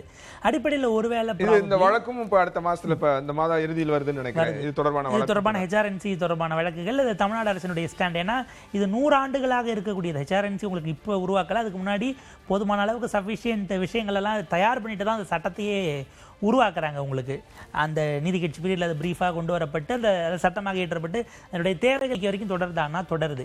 இதில் என்னென்னா நீங்கள் அரசு வைத்திருக்கிறத கம்ப்ளீட்டாக விடுவீங்கன்னா அது எங்கே கொண்டு போவீங்க? ஒரு சென்ட்ரலைஸ்டு நிறுவனத்தை ஏற்படுத்துவீங்களா? இல்லை அங்கங்கே இருக்க பக்தர்கள்லாம் யார், எப்படி ஐடென்டிஃபை பண்ணுவீங்க? இதெல்லாம் சிக்கலுக்குரியது. இது சிஸ்டமிக்காக இருக்கிறது டெக்னிக்கலி. இப்போ என்ன நீங்கள் என்ன சொல்கிறீங்க, பாஜக போன்றவர்கள் அவங்களுக்கு இது வரைக்கும் இருக்கக்கூடிய அறநிலையத்துறையினுடைய கொள்கை என்னவோ அதைத்தான் இந்த அரசும் ஃபாலோ பண்ணும் நான் நம்புறேன். எப்படி பிஎம்சியில் இருமொழி கொள்கை தாங்கிறாங்களோ இது அரசு நிர்வாகம் செய்கிறது. நம்பிக்கையுடைய இந்துக்கள் தான் இங்கே பொறுப்பாளர்களாகவும் இருக்காங்க. வேலையில் இருக்கக்கூடிய அதிகாரிகளும் உங்களுக்கு ப்ராக்டிசிங் ஹிந்துஸாக இருக்கிறவங்க தான் வர முடியுங்கிற ப்ராசஸ் இருக்குது. அதில் யாரோ ஒருவர் அவருடைய பெயர் இஸ்லாமியர் பெயர், ஏன்னா அவங்க அம்மா பிரசவத்துக்கு ரொம்ப சிக்கலாக இருந்த காலகட்டத்தில் ஆப்ரேட் பண்ணி எடுத்த டாக்டர் பேர் இஸ்லாமியர் பேர் அப்படியே வச்சுருக்காங்க. இஸ்லாமியரை இந்த அறநிலையத்துறையில் போட்டுட்டாங்கன்னு ஒரு பெரிய கலவரத்தையே பாஜக கடந்த காலத்தில் முயற்சி எல்லாம் பண்ணியிருக்கு. அறநிலையத்துறை ஆஃபீஸர் ஒரு பாய் இருக்காருன்னுட்டு பெரும் பிரச்சனையாக அப்புறம் அவர் விளக்கம் கொடுக்குற நிலைமைக்கெல்லாம் போச்சு. இந்த சூழலில் அவங்கள எப்படி ஹேண்டில் பண்ணுறது அப்படிங்கிறதுக்கு ஒரு ரொம்ப குரூஷியல். ஒருவேளை இப்போ ரமேஷ் பண்ணுறவங்க இப்போ இவங்க இருக்காங்க அப்படின்னா பெரிய அளவில் எதிர்ப்பு இருக்காது, அறநிலையத்துறை இவங்க பார்த்துக்குவாங்க பராமரிச்சுக்குவாங்க அப்படின்ற பார்வையும் முன்வைக்கலாம். இது அவங்களுக்கு கேட்ச் 22 சிச்சுவேஷனாக இருக்கும். அதாவது இப்போ இந்த எதிர்க்கக்கூடியவர்கள் இருக்காங்க இல்லைங்களா, அவங்க போய் உரையாடுவதற்கு ஏதோ ஒரு வகையில் ஒரு சேனல் உருவாக வாய்ப்பு இருக்குது. அதாவது அதை வந்து எப்பயுமே பாஜகவோ இல்லை வலதுசாரிகளோ இவங்களோட ஒரு முட்டல் மோதல் போக்கை கடைபிடிக்காமல் ஸ்மூத் ஒரு ஸ்ட்ராட்டஜிக்கலா இதை பண்ணியிருக்காங்கன்னு நம்ம பார்க்கறதா. ஸ்ட்ராட்டஜி அதுக்கு பின்னாடி இருக்கலாம் என்பது அப்படி யோசிச்சா அது சரியானதாக தான் இருக்கும். ஆனால் அதில் இன்னொரு வகையில் இப்போ என்ன வருது, அந்த இடத்துல ஒரு ஓபிசியோ இல்லை ஒரு பட்டியல் சமுதாயத்தை சேர்ந்தவர்கள் இருந்தால் ஸ்மூத் ஃபங்க்ஷனிங் இருக்காதான்னு ஒரு கேள்வி வருது. அதனோட சேர்ந்தது கிளை கேள்வியாக வருது. பட் அதை தாண்டி ஏதோ ஒரு வகையில் ஒரு இது மாதிரியான இடங்கள்ல அனைத்து சமூகத்தினும் அர்ச்சகராகலாம் அப்படின்ற ஒரு கொள்கை ஒரு சட்டம் இருந்தது. அதெல்லாம் எந்த அளவுக்கு செயல்படுத்த போறாங்க, அது எதிர்காலத்தில் எப்படி இருக்க போகுது அப்படின்ற கேள்வியும் தொடர்ச்சியாக அது தொடர்பான வழக்குகள் இருக்கு. இப்போ வரைக்கும் ஓதுவார்களாக இருக்கிறவங்க இருக்கிறாங்க, அர்ச்சகர்களானவங்க நியமிக்கிறதுல பல கேசஸ் போகுது. நீங்க ரிவர்ஸ்ல யோசிங்க, இதுக்கு ஆல்டர்னேட்டா யாரும் முடிவு பண்ணி பிறக்கிறது இல்லை. அந்த பிராமண சமூகத்தை சேர்ந்த ஒருவர் நின்று கொண்டு அனைத்து சாதியினரும் அர்ச்சகர்களால் என்ன தப்புன்னு ஒரு அமைச்சர் பேசினா அதுக்கான ஆப்டிக்ஸ் வேற இல்லை. நம்ம எதையுமே இப்போ 2 சைடுமா நம்ம அது ஆப்வியஸ் அப்படியும் போறதுக்கான ஸ்பேஸ் இருக்கிறதுனால பாலிசியாக இந்த அரசு என்ன எடுக்கிறது. ஏன்னா அறநிலையத்துறை சார்ந்து ரொம்ப உறுதியாக கொள்கை பிடிப்போடு இருந்த காலகட்டத்திலேயே வழக்குகளாக வரும்போது திமுக அரசில் அதிகாரிகள் வெவ்வேறு விதமான அஃபிடவிட்ஸை போட்டு சிக்கலாச்சுங்கிறதெல்லாம் சில விஷயங்கள் இருந்தது. அப்போ இதில் எவ்வளவு தூரம் நீங்கள் உறுதித்தன்மையுடைய, இது எல்லாமே பல்வேறு விதமான தாவாக்கல்ல பல நீதிமன்றங்களில் இருக்குது. இது லோக்கல் கோர்ட்டில் ஆரம்பித்து ஹைகோர்ட்லேருந்து சுப்ரீம் கோர்ட் வரைக்கும் இதெல்லாம் நீங்கள் கீனாக ஃபாலோ பண்ண வேண்டிய ஒரு தேவை இருக்குது. மேபி இதற்கான எதிர்ப்பு ப்ராபப்ளி 2 வெற்றி பெற்ற 2 பிராமண வகுப்பை சார்ந்தவர்களையும் அமைச்சர்கள் ஆக்கி விட்டார்கள் அப்படின்னு ஐயா ஆசிரியர் வீரமணி அவர்கள் எதுவும் அறிக்கை விட்டாலும் நம்ம எதிர்பார்க்கலாம். பட் அதை தாண்டி ப்ராக்டிக்கலாக கவர்னன்ஸ்குள்ளே அவங்க தி பெஸ்ட்டாக செய்கிறாங்க, ஒரு மாடலில் ஒரு பெஞ்ச் மார்க்கை செட் பண்ணுறாங்கன்னா வரவேற்கத்தக்கதாக. இப்போ 2 பேர் பிராமணருக்கு அமைச்சர் அப்படின்னா 7 பேர் அவங்க பட்டியலினத்தவராக காட்டுவாங்க இல்லையா? 8 பேர் நீங்கள் விசிகே சேர்ந்துருச்சுன்னா 8 பேர் பட்டியலின அமைச்சர்கள் அப்படின்னும் போது அந்த கால்குலேஷன் சரியாக தானே இருக்கும். சரியாக தான் இருக்கும். அதாவது நீங்கள் வந்து நாங்கள் 2 எக்ஸ்ட்ரீமையும் தனியாக எக்ஸ்ட்ரீமுக்கு நாங்கள் போகல, எல்லோரையும் உள்ளே கொண்டு வந்துட்டோம் அப்படிங்கிறது. இதில் என்னென்னா இவங்க யாராவது ஒருவர் இதில் ஒன்றை மட்டும் டார்கெட் பண்ணுறாங்கன்னா இன்னொன்று நீங்கள் ஏன் பண்ணல அவங்க அம்பலப்படுவாங்க. இது வந்து ஸ்ட்ராட்டஜிக்கலி விஜய் அவர்களுக்கு, முதலமைச்சர் விஜய் அவர்களுக்கு ஒரு ப்ராப்பரான நம்ம பார்க்க வேண்டியிருக்கு. நீங்கள் வந்து 2 எக்ஸ்ட்ரீமிஸ்ட்டும் இதில் சிக்கிடுவாங்க. நீங்க அறநிலையத்துறையை விட்டு வெளியேற அப்படின்னா அனைத்து சமூகத்தினையும் உள்ளடக்கிய ஒரு அமைச்சரவையா இதை கட்டமைச்சிருக்காங்க அப்படின்னு புரிஞ்சுக்கிறது. ஏன்னா இதுல மற்ற சமூகங்களுக்கு ஓபிசிஸ்க்கு என்ன பிரதிநிதித்துவம் நம்ம பார்க்க வேண்டியிருக்கு. கடந்த காலத்துல திமுக அதிமுக இருந்த அதாவது இவங்க குலைச்சிருக்கிறாங்களா, அதை குறைத்திருந்தால் அந்த சமூகங்கள் அதை எப்படி பார்க்குது? இல்லை ஒரு விஷயம் அந்த சமூகத்தை சேர்ந்தவருக்கு அமைச்சராக கொடுத்ததுனாலேயே அந்த சமூகத்தினருக்கு அவங்க செஞ்சுட்டாங்களான்னு ஒரு கேள்வி எழுப்பினா அதுக்கு வேற ஏதாவது இருக்கும்.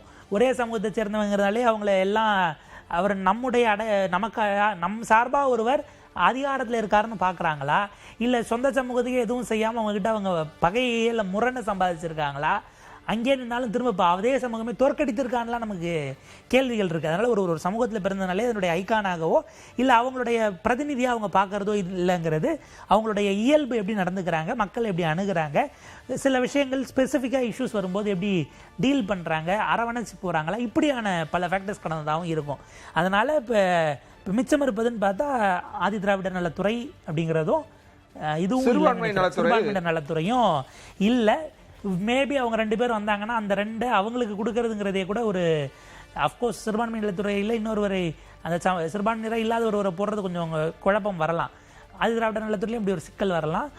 அதனால விசிகாவுக்கும் ஐயுஎம்எல்லுக்குமாக அந்த 2ம் பெர்த்தை வச்சிருக்காங்கிறதோட தான் நம்ம பார்க்கணும். மிக குறிப்பாக அடுத்தவர் வந்து விஸ்வநாதன் வந்து காங்கிரஸ் கட்சியில் இருந்திருக்காரு. உயர்கல்வித்துறையை ஒதுக்கியிருக்காங்க அப்படின்றது பெரும்பாலும் உயர்கல்வித்துறை கல்வித்துறையில் சார்ந்து மத்திய அரசுக்கும் மாநில அரசுக்குமான ஒரு முதல் கடந்த ஆட்சிகளில் நம்ம பார்க்கும்போது கடந்த 5 ஆண்டுகளில் நிறையா பார்த்தோம். அப்படி இருக்கும்போது இதை வந்து காங்கிரஸிடம் ஒப்படைப்பதன் மூலமாக காங்கிரஸ் வெர்சஸ் பிஜேபி அப்படின்னு ஒரு களத்தை மாற்றிக்கிறாங்களா?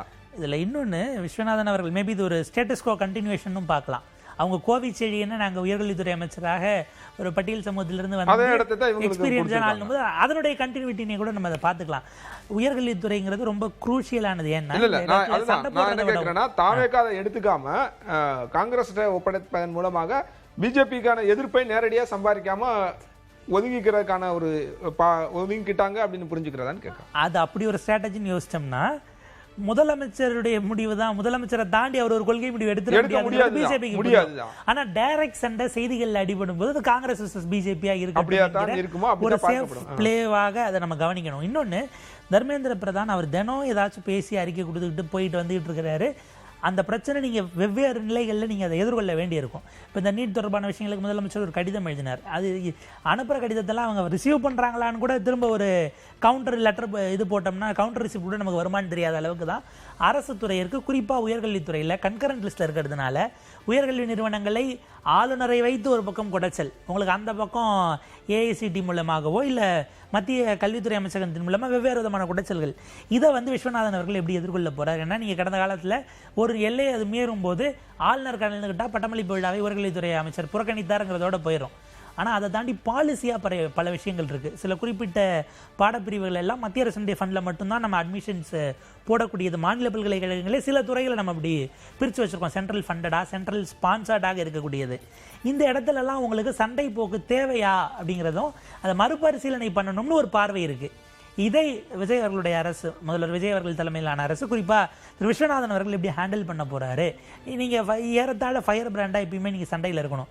பிஎம் ஸ்ரீங்கிறது ஸ்கூலுங்கிறதுனால அது அவர் அமைச்சர் ராஜ்மோகன் அவர்களோட போயிடுது. இது வந்து இன்னும் பெருசு. ஏன்னா நீங்கள் உயர்கல்வித்துறையில் டாப் 100 எப்போ லிஸ்ட் வந்தாலும் குறைஞ்சது அதில் ஒரு 25-30% தமிழ்நாட்டினுடைய கல்வி நிறுவனங்களாக இருக்கிறது. தனியார் நிறுவனங்களாக இருந்தாலும் அவங்களுக்கான சலுகைகளை கொடுத்து ஊக்கப்படுத்துறது இந்த பொறுப்பு எல்லாம் உங்ககிட்ட இருக்கு. ஏன்னா நீங்கள் தனியார் இது அடி வாங்கினாலும் அரசு அதை ஃபீஸிபிள் சுச்சுவேஷனை ஏன் உருவாக்கி தரலங்கிற கேள்வி அகைன் அரசை நோக்கி போகும்.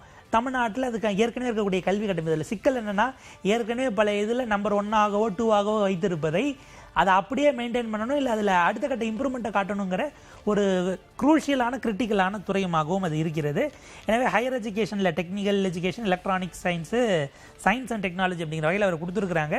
ஆளுநரோடு அவர் எப்படி, ஏன்னா இன்றைக்கி பதவி பிரமாணம் செஞ்சு வைக்கும்போது இருந்த கெஸ்டர் வேறு, அதற்கு பிறகு ஆளுநர் அவர் எப்படி ஹேண்டில் பண்ண போகிறாருங்கிறது ரொம்ப நம்ம கவனமாக பார்க்க வேண்டியதும் கூட. ஏன்னா கல்வித்துறை சார்ந்து, குறிப்பாக உயர்கல்வி சார்ந்து பல சிக்கல்கள் அமைப்புக்குள்ளேயே இருக்குது. நீங்கள் வைஸ் சான்சலர்லேருந்து இப்போ பார்த்தீங்கன்னா ஃபேக் டிகிரி ப்ரொஃபஸர்ஸ்னு பலரும் குண்டு குண்டாக சிக்கினது.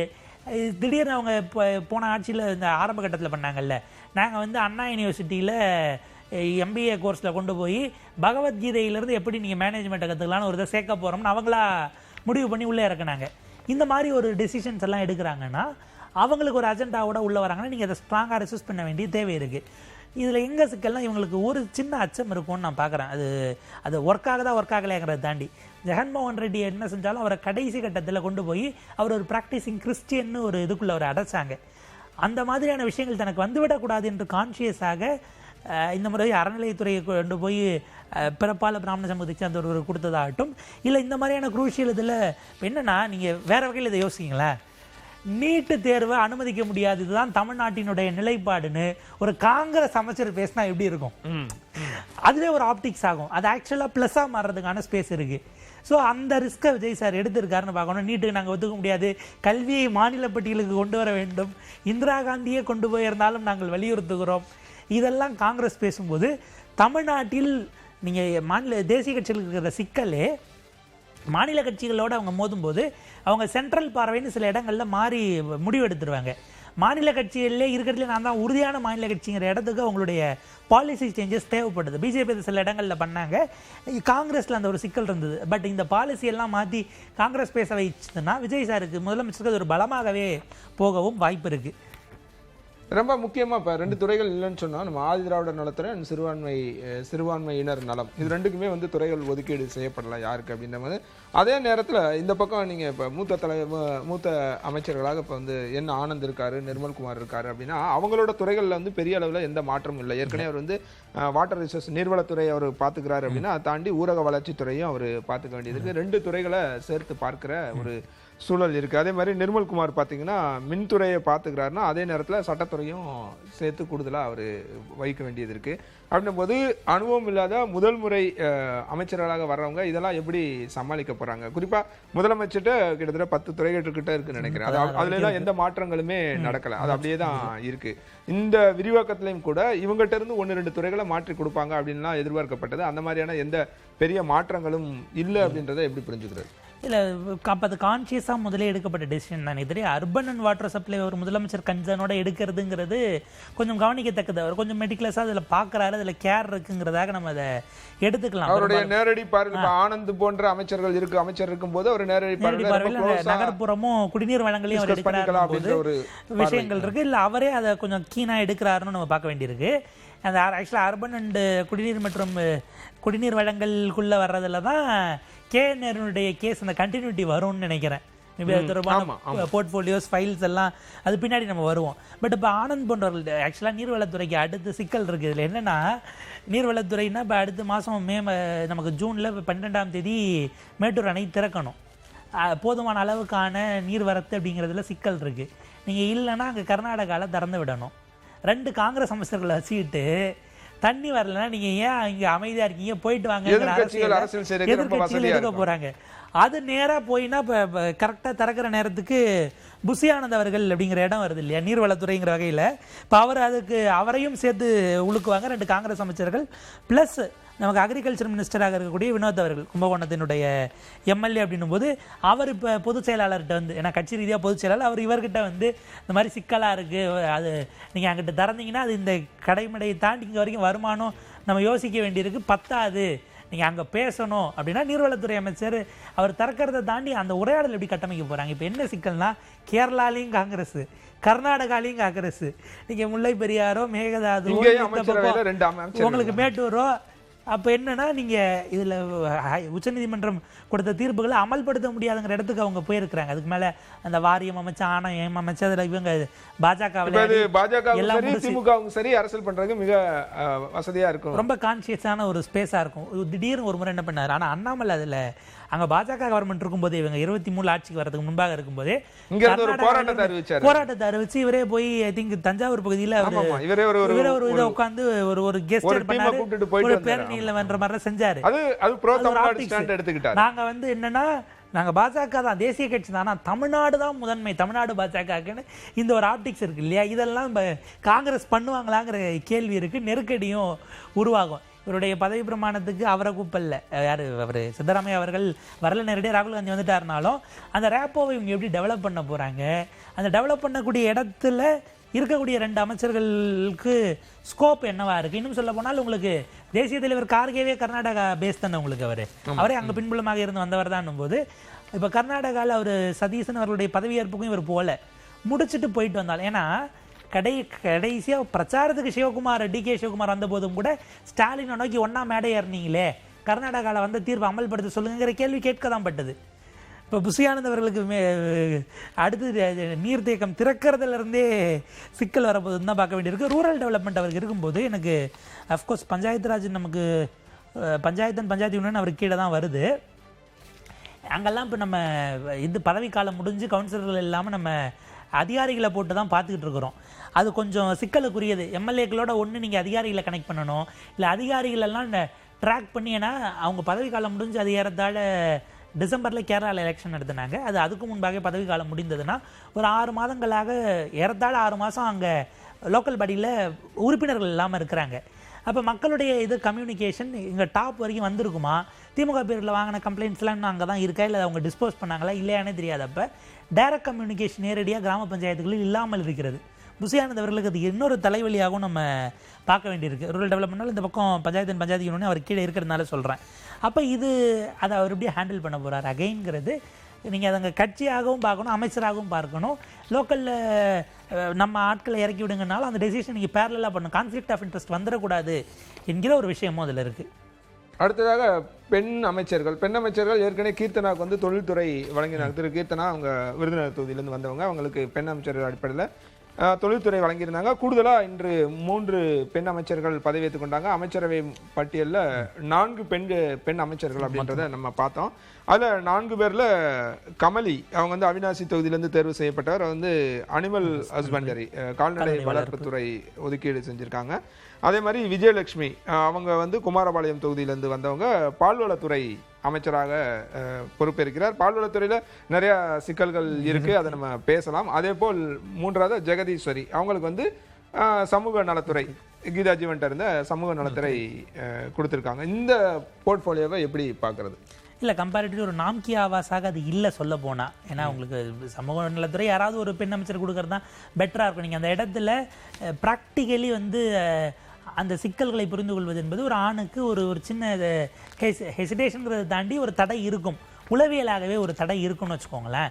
ஸோ அதனால் யாரோ ஒருவருக்கு கொடுக்கணுங்கிறது ஒரு பக்கம். இன்னொரு பக்கம் நீங்கள் பால் வளமும் சரி, இல்லை கால்நடை வளர்ப்போ நேரடியாக கால்நடை வளர்ப்பு சார்ந்து அதில் மிக பெரும்பாலும் பெண்கள் ஈடுபட்டிருக்காங்கிற ஒரு விஷயம் இருக்குது. அந்த இன்புட்ஸ் வாங்குறது, அதையும் தாண்டி அவங்க 2 பேர் சார்ந்திருக்கக்கூடிய பகுதி உங்களுக்கு மேற்கு மண்டலமே. உங்களுக்கு எடப்பாடி பழனிசாமி அவர்கள் ஒரு கால்நடை இதுக்கு ரிசர்ச் இன்ஸ்டியூட்டே தொடங்கணும் அப்படின்னு ஒரு பிளான் எல்லாம் பண்ணியிருந்தார் அவருடைய ஆட்சி காலத்தில். அந்த நிறைவு பகுதியில் அவர் இப்படி திட்டமிட்டிருந்தார். அதுக்கப்புறம் எதுவும் கை கூடலை. அவரே திரும்ப சொல்லுவார், நான் அந்த யூஎஸ் போனப்போ அங்கேருந்து அந்த பஃபலோ வேரியண்ட்லாம் கொண்டு வந்து இங்கே வளர்த்து அதை கொண்டு வரலாமா, அதிக அளவுக்கு பால் கறக்குது அப்படிங்கிறாங்கிறதுல முயற்சியெல்லாம் அவர் செஞ்சிருந்தாரு. பெரும்பாலும் அந்த பகுதியை சார்ந்தவர்களுக்கு, உங்களுக்கு மேற்கு மண்டலத்தை சார்ந்தவர்களுக்கு 2 பெண்கள் தெற்குல, குறிப்பா விருதுநகர் மாவட்டத்திலேயும் ராஜபாளையம் 1 விருதுநகர் 1, 2 பெண்கள் மேற்கு அப்படிங்கிறது. இதுல இந்த 2 துறைங்கிறது உள்ளபடியே வரவேற்கத்தக்கது. ஆனா அவங்க விஜயலட்சுமி அவர்களுக்கு ஆவின்ல அவங்க பல விஷயங்களை ரீஸ்ட்ரக்சர் பண்ண வேண்டியிருக்கும். உங்களுக்கு பல நேரங்களில் நீங்க அதை வந்து அரசு கூட்டுறவாக நீங்க எடுத்துட்டு வரீங்க, செய்றீங்க எல்லாங்கிறது கரெக்ட். இன்னொரு சைடு நீங்கள் டேலி ஷீட்டை வச்சு ஒரு அமைச்சராக பார்க்குறீங்கன்னா, ஏன்னா நிதித்துறை அமைச்சர் பார்க்கும்போது இந்த துறையில் லாபம் என்ன நட்டம் என்னங்கிற கணக்கு அவங்க மேலேருந்து பார்க்க வேண்டிய தேவை ஏற்படும். நீங்கள் அதில் மக்கள் நலனோடு சேர்ந்து அதனுடைய டேலியை நீங்கள் பார்க்கும்போது அந்த இடத்துல ஏற்கனவே இருக்கக்கூடிய எக்ஸிஸ்டிங் சிஸ்டத்தில் பலதை நீங்கள் மேம்படுத்த வேண்டி வரும். இப்போ என்னென்னா புதுதாக ஒரு வார்த்தை வருது, நீங்கள் விலை ஏற்றம் இல்லை, விலை மதிப்பீடு அப்படிங்கிற மாதிரி ரிவைஸ் பண்ணுறாங்கன்னே கொண்டு வராங்க.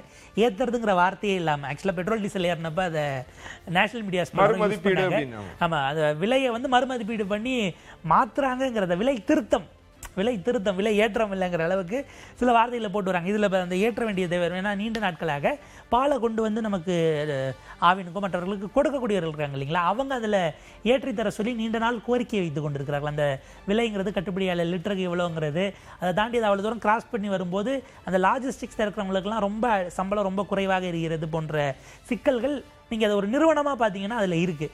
இன்னொரு பக்கம் நிறுவனம் லாபத்தில் போதாங்கிற கேள்வி வருது.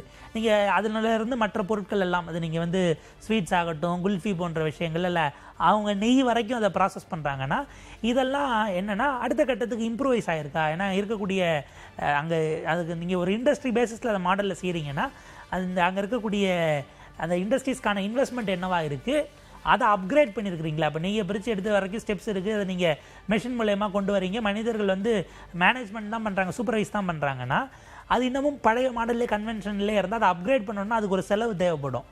இதெல்லாம் அவங்க எப்படி சரி பண்ண போகிறாங்க? அதில் இருக்கக்கூடிய லூப் ஹோல்ஸ் ஆவின் சார்ந்துங்கிறது ஒரு விஷயம். ஏன்னா கூட்டுறவுத்துறை அப்படின்னும் போது கூட்டுறவு தனியாக இருந்தாலும் பாலுக்குள்ளே இது கூட்டுறவாக வரும்போது நீங்கள் அதை அத்தனை கன்னிகள் இருக்கும், அது எல்லாத்தையும் நீங்கள் கரெக்டாக ஹேண்டில் பண்ணுறது ஒரு சிக்கலானது தான். அனிமல் ஹஸ்பண்ட்ரியை பொறுத்த வரைக்கும் ப்ராபப்ளி இதுக்கப்புறம் எதுவும் வைடாக விஷயங்கள் வருகிற பட்சத்தில் அவங்களுக்கு மேபி அது கொஞ்சம் அவங்க அப்ரோச்சபிளாகவும் இருக்கிறாங்க. அவங்களுடைய பேக்ரவுண்ட் அப்படிங்கிறதும் ஒரு பெரிய அளவுக்கு சிக்கல் வந்தாலும் இதை நேரடியாக ரிசீவ் பண்ணக்கூடிய இடத்துல இருப்பாங்க. ரொம்ப இதில் பலரும் பார்த்தீங்கன்னா ஈஸி டு கோவாக ஈஸியாக அப்ரோச்சபிளாக தான் இருக்கணும். மேபி அவங்கள சுற்றி ஒரு பபுளை உருவாக்கிக்காத வரைக்கும் அணுகத்தக்கவர்களாகத்தான் இருப்பார்கள் அப்படின்னு நம்ம ப்ராபப்ளி எதிர்பார்க்கலாம். அடுத்தது ரொம்ப குறிப்பாக ரெண்டு அமைச்சர்கள் பேசணும்னு நினைக்கிறேன். நம்ம இப்போ ஓபிசி கன்சாலிடேஷன் பற்றிலாம் பேசிக்கிட்டு இருந்தோம். சம்பத்குமார்கிட்ட அதை கொடுத்துருக்காங்க. நார்த் அவர்கிட்ட மினிஸ்டர் ஃபார் பேக்வர்ட் கிளாஸஸ், பிற்படுத்தப்பட்டவர் நலத்துறை அமைச்சராக இவர் வர்றாருன்ற போது அவர் இந்த இதை எப்படி ஹேண்டில் பண்ணுவார்? இப்போ இருக்க இந்த கிரைசிஸ், ஒருவேளை ஓபிசி கன்சாலிடேஷன் நடக்குமா நடக்காதா அப்படின்ற ஒரு அச்சத்தை நம்ம எழுப்பியிருந்தோம். அதை சம்பத்குமார் அங்கே ஒரு பிரதிநிதித்துவம், அங்கே ஒரு அமைச்சர் கொடுத்துருக்காங்க அப்படின்றத எப்படி புரிஞ்சுக்கிறது? இப்போ என்னென்னா அவர் கோயம்புத்தூர் சார்ந்தவராக இருக்கிறார். ஏற்கனவே கொங்கு மண்டலம் ஏறத்தாழ செகண்ட் பவர் சென்டருங்கிற மாதிரி தான் நம்பர்ஸில் பார்க்கும்போது இங்கே 14 கொடுத்துட்டு அங்கே 9 இருந்தது இல்லையா? இப்போ அங்கே மேற்கு மண்டலத்தில் அவங்களுக்கான ஒரு விஷயத்தை ஒருவேளை ப்ராப்ளம் அவருடைய சமூக பின்புலம் நமக்கு தெரிஞ்சதுன்னா தெரியும். அந்த கன்சாலிடேஷன் நடக்குதுன்னு வச்சுக்கோங்களேன். மேற்கு மண்டலத்தில் ஏற்கனவே ஏடிஎம்கேக்கும் பிஜேபிக்குமாக இருந்த அந்த பெரும்பான்மையாக அவங்கள சப்போர்ட் பண்ண சமூகங்கள் தாவேக்காவை நோக்கி எரோட் ஆனது தான் நம்மளால் புரிஞ்சிக்க முடியுது. வந்திருக்கக்கூடிய ரிசல்ட்ஸை வச்சு பார்க்கும்போது அவங்களுக்கு பெருவாரியான டென்ட் அப்படிங்கிறது டு அன் எக்ஸ்டென்ட் சவுத்தில் அந்த கன்சாலிடேஷன் அப்படிங்கிறது. ஏன்னா கடந்த முறை திருநெல்வேலிக்கும் சரி தூத்துக்குடிக்கும் சரி அங்கே அமைச்சர்கள் கொடுக்கல, பொறுப்பு அமைச்சர் நீங்கள் வேறு இடத்துல இருந்து போட்டிங்க. அதெல்லாம் ஆக்சுவலாக ஒர்க் ஆகிருக்கு, கிரவுண்டில் அதுக்கு எதிர்வினையாக வந்திருக்குன்னு தான் நம்ம பார்க்க வேண்டியிருக்கு. அப்போ அந்த சூழல் அதே தவிர இவங்க தொடர்றாங்களா? இப்போ ஒரு அமைச்சராக ஒருவரை தான் போட முடியும். ஆனால் மண்டல வாரிகளாக இருக்கக்கூடிய ஓபிசிஸ்க்கு அவங்க எந்த அளவுக்கு அப்ரோச்சபிளாக இருக்காங்கன்னு ஒரு கேள்வி வரும். இப்போ இவர் ஓபிசி அமைச்சராக இருந்தாலும் கூட இதை வெறும் கவர்மெண்ட் ஒர்க்கை தாண்டி நீங்கள் செய்யக்கூடிய வேலைகள் இருக்குது இல்லைங்களா, நடத்தக்கூடிய நிகழ்வுகளை ஒருங்கிணைப்பது, அந்த மாதிரி இவங்க என்ன முயற்சி எடுக்க போகிறாங்கன்னு ஒரு கேள்வி. அடி வாங்கி இருக்கக்கூடியது மிக முக்கியமாக வட மாவட்டங்கள், உங்களுக்கு கடலூரோ விழுப்புரமோ உங்களுக்கு இந்த பக்கம்னும் போது மேபி அங்கேருந்து ஒருவரை ட்ரை பண்ணி இருந்திருக்கலாமோன்னு அது ஒரு சஜஷன் தான். பட் அதை தாண்டி முதலமைச்சர் முடிவு எடுத்துட்டார். இப்போ என்னென்னா நீங்கள் இதுக்கப்புறம் பழைய டிஎம்கே மாதிரி சாதி அமைப்புகள் இல்லை அதுக்கு கீழே இருக்கக்கூடிய கிளை சாதிகள் உட்சாதிகள் இவங்களுக்கான பிரதிநிதித்துவம் இங்கே போய் நீங்கள் கட்சியாக ஒர்க் பண்ணணுமா? ஏன்னா இப்போ இருக்கக்கூடிய ஆப்ஷன் அதுதான். நீங்கள் இப்போ ஒரே அடியாக இது சிம்பிளாக எதிர்த்தரப்பில் இருக்கிறவங்க பாருங்கள், இவ்வளோ பேர் பார்த்தீங்க அப்படின்னா பட்டியல் சமூக மக்களுக்கான பிரதிநிதித்துவமாக அது போயிடுச்சு. ஓபிசிஸ்க்கு இடம் இல்லை, அவங்க அவங்களுக்கு கொடுத்தாங்கிறத விடவும் நம்மளே அதிகாரம் இல்லாமல் ஆக்கிட்டாங்க. எடப்பாடி பழனிசாமி மீது சவுத்தில் காலியாகிறதுக்கு கட்சிக்குள்ளே இருந்த அதிகாரம் போனதாக சொல்லப்பட்ட குற்றச்சாட்டுக்கே அவருக்கு அதிமுக சவுத்தில் இன்றைக்கி என்ன நிலைக்கு வந்திருக்குன்னு நம்ம பார்க்குறோம். அரசியலையே இல்லைங்கிறது அதை விட தீவிரமான குற்றச்சாட்டு. இப்போ என்னென்னா இதை யார் கொண்டு போய் ஓபிசிஸ் கிட்ட விதைக்க போகிறார்கள், அறுவடை செய்ய போகிறார்கள்? இந்த பாலிட்டிக்ஸை வெளிப்படையாக செய்யலைனாலும் இன்டர்னலி டிஎம்கே நகர்த்தினாங்கன்னா அந்த சேலஞ்சை அமைச்சராக எதிர்கொள்ள முடியாது, கட்சி தலைவராக தான் நீங்கள் எதிர்கொள்ளணும். ஸோ இவருடைய இது இப்போ மேபி இப்போ 7.5 என்னவா இதுக்கப்புறம் அன்புமணி எடுக்க போறாருன்னு பார்ப்போம். அதெல்லாம் வருது அப்படின்னா நீங்க அது இன்டர்னல் ரிசர்வேஷனா தான் நீங்க அவங்க கேட்குறாங்க எம்பிசி ஸ்கூல்ல. அகைன் அந்த இஷ்யூல 10.5 சாரி 10.5 7.5 இங்க இருந்தது இவங்களுக்கு பிறகு 10 ஆக்கணும்னாங்க, அவங்களும் ஆக்கல. இவங்க அதுல எதுவும் இது கொடுத்தாங்களான்னு தெரியல. பட் அந்த இடம் 10.5 அவங்க கொண்டு வராங்கன்னா அது அகைன் கன்சல்டேஷன் கவுண்டர் கன்சல்டேஷன் செஞ்சு தரலங்கிறதுக்காக உங்களுக்கு வன்னியர் சமூகம் ஒரு பக்கம் உங்களுக்கு எதிரான மனநிலைக்கு போவாங்க. செஞ்சு கொடுக்கறதா நீங்க பேச்சுவார்த்தை நடத்தினாலே வன்னியர் அல்லாத மற்ற எம்பிசில இருக்க மற்ற ஓபிசிஸ் எல்லாரும் அப்படியே இந்த பக்கம் போயிடுவாங்கிறது அதெல்லாம் எப்பயுமே பர்னிங் இஷ்யூவாக இருக்கும். ஸ்டாலின் அவர்கள் அதை அஃப்கோர்ஸ் அது கோர்ட் அடிச்சதோட அப்படியே நிப்பாட்டினாலும் அது வட தமிழ்நாட்டில் உங்களுக்கு ஒரு இம்பாக்டை கொடுத்துருக்குல்ல. உங்களுக்கு திரும்ப அந்த திரும்ப எழுப்புறதுக்கான வாய்ப்புகள் அது வந்து கவர்மெண்ட் இருந்த வரைக்கும் அவங்க வந்து நீதிமன்றத்தை கை காட்டிட்டு ஒதுங்கிட்டாங்க. இந்த அரசு அதை எப்படி கையாள போகிறது? இதுல ஒரு ஸ்டாண்டே நீங்க எடுக்கல. இதை தாண்டி இவ்வளவு இப்போ இதுல இவருக்கு இன்னொரு என்ன இருதலைக்குள் எறும்பா வரும்னா, நீங்க 7 பேர் பிளஸ் விசிக்கு வந்தா 8 பேருக்கான அமைச்சரவையில் பங்கு கொடுத்துருக்குறீங்க. ஏறத்தாழ 23% 8ன்னு வந்துச்சுன்னா 35க்கு. இந்த நேரத்தில் ஆணவ கொலை சார்ந்து ஒரு உறுதியான நிலைப்பாட்டை நீங்கள் எடுப்பீர்களா என்கிற கேள்வி. ஏன்னா நீங்கள் கட்சித் தலைவராக இருந்த காலம் வரைக்கும் ஓப்பனாக ஒரு ஆணவ கொலையை எதிர்த்து எந்த விதமான அறிக்கையும் உங்கள்கிட்ட இருந்து வரல. இப்போ வந்து அது மோதல் கொலை அப்படிங்கிறதாக சிலர் ரிப்போர்ட் பண்ணுறாங்கன்னு வச்சுக்கோங்களேன். பட் அது ஆணவ கொலையாக இருக்கிற பட்சத்தில் அரசு என்ன உறுதியான நிலைப்பாட்டை எடுக்க போகிறது? ஆணவ கொலையை பொறுத்த வரைக்கும் நம்ம தடுக்கிறதுங்கிறது நம்ம சமூக குற்றங்களோ நீங்கள் அது பாலியல் ரீதியிலான குற்றங்கள் சாதிய மோதல்கள் இதெல்லாம் வெறும் கிரைம் அக்கரன்ஸாக மட்டும் நம்ம பார்த்துட்டு லா அண்ட் ஆர்டராக மட்டும் பார்க்க முடியாது. அதுக்குள்ளே ஒரு சோஷியல் ஆங்கிள் இருக்குது, ஒரு சைக்கலாஜிக்கல் ஆங்கிள் இருக்குது. இது அட்லீஸ்ட் நீங்கள் இருக்கிறத குறைக்கிறதுனா நீங்கள் எவ்வளோ விஜிலன்ஸ் அதுக்கான ஃபோர்ஸ் இருக்கா? ஒரு ஆளுக்கு ஒரு போலீஸை போட்டலாம் நம்ம துப்பு பார்க்க முடியாது. இது ப்ராக்டிக்கல் டிஃபிகல்ட்டி. ஆனால் இதை ஊதி பெரிதாக்கும் பொழுது நீங்கள் ஒரு ஸ்ட்ராங்கான நிலைப்பாட்டை எடுக்கணும். குறைஞ்சபட்சம் ஸ்பீடி ட்ரையல் உங்களுக்கு மனித உரிமை சார்ந்து நடக்கக்கூடிய கஸ்டோடியல் டெத்ஸ் ஆகட்டும், இல்லை இந்த மாதிரியான ஆணவ கொலைகள் சாதி ரீதியிலான மோதல்கள் வருதுன்னா இந்த அரசு அழுத்தம் திருத்தமாக இதனுடைய நிலைப்பாட்டை பதிவு செய்கிறதா? அப்போ எப்படி ட்விஸ்ட் பண்ணுவாங்க? 7 பேர் அமைச்சரவையில் கொடுத்தீங்க, ஆனால் அந்த சமூகத்துக்கு என்ன நீதி கொடுத்தீங்கன்னு அதை எதிர்த்தரப்பில் இருக்கிறவங்க ரொம்ப கான்சியஸாக அதை வச்சு விளையாடுவதற்கான வாய்ப்பு இருக்குது. அப்படி விளையாடக்கூடியவர்களாகத்தான், ஏன்னா அந்த அளவுக்கு எக்ஸ்பீரியன்ஸ்டான அரசியல்வாதிகளாகத்தான் எதிர்த்தரப்பில் ட்ரெஷரி பெஞ்சுக்கு எதிராக உட்கார்ற திமுகவும் அதிமுகவும் இருக்கிறது. அப்போ நீங்கள் ஆன் பாலிசிஸ் இந்த எண்ணிக்கையோடு முடிச்சிட்டிங்களே தவிர அது வந்து ஒரு நாம்கே ஆவாஸ், ஒரு சிம்பலிசம், ஒரு குறியீடு அப்படிங்கிற அளவோடு நீங்கள் பார்த்துக்கிட்டீங்க. இது வந்து ஒரு அப்பீஸ்மெண்ட்டு. ஏற்கனவே இவங்க திமுக செய்யும்போது அது வந்து மைனாரிட்டி அப்பீஸ்மெண்ட்டுங்கிற வாதம் வைக்கப்பட்டது. சிறுபான்மையினருக்காக அவங்க பல விஷயங்களை பேசினாங்கன்னா மைனாரிட்டி அப்பீஸ்மெண்ட் நீங்கள் பக்ரீத்துக்கு மட்டும் வாழ்த்து சொல்கிறீங்க, இங்கே சொல்கிறீங்க தீபாவளிக்கு சொல்லன்னு. இது வெறும் எண்ணிக்கையின் மூலமாக கொடுத்த தலித் அப்பீஸ்மெண்ட்டு உண்மையான அதிகாரம் போலன்னு இந்த தரப்பு அதை கையில் எடுக்கும். அப்போ வெறும் இந்த அமைச்சராக மட்டும் நீங்கள் இவர் மட்டும் டீல் பண்ணிட முடியாது. அந்த இடத்துல பல விதமான விஷயங்களை நீங்கள் கோஆர்டினேட் பண்ண வேண்டிய தேவையும் இருக்குது. ரைட், நிறைவாக நம்ம இவரை மட்டும் பார்க்கலாம். குமார் வேளச்சேரி தொகுதியிலிருந்து தேர்வு செய்யப்பட்டார். அவருக்கான பொறுப்பு இந்த துறை வந்து ஆர்டிஃபிஷியல் இன்டெலிஜென்ஸ், செயற்கை நுண்ணறிவு, தகவல் தொழில்நுட்பம், டிஜிட்டல் சர்வீஸ்.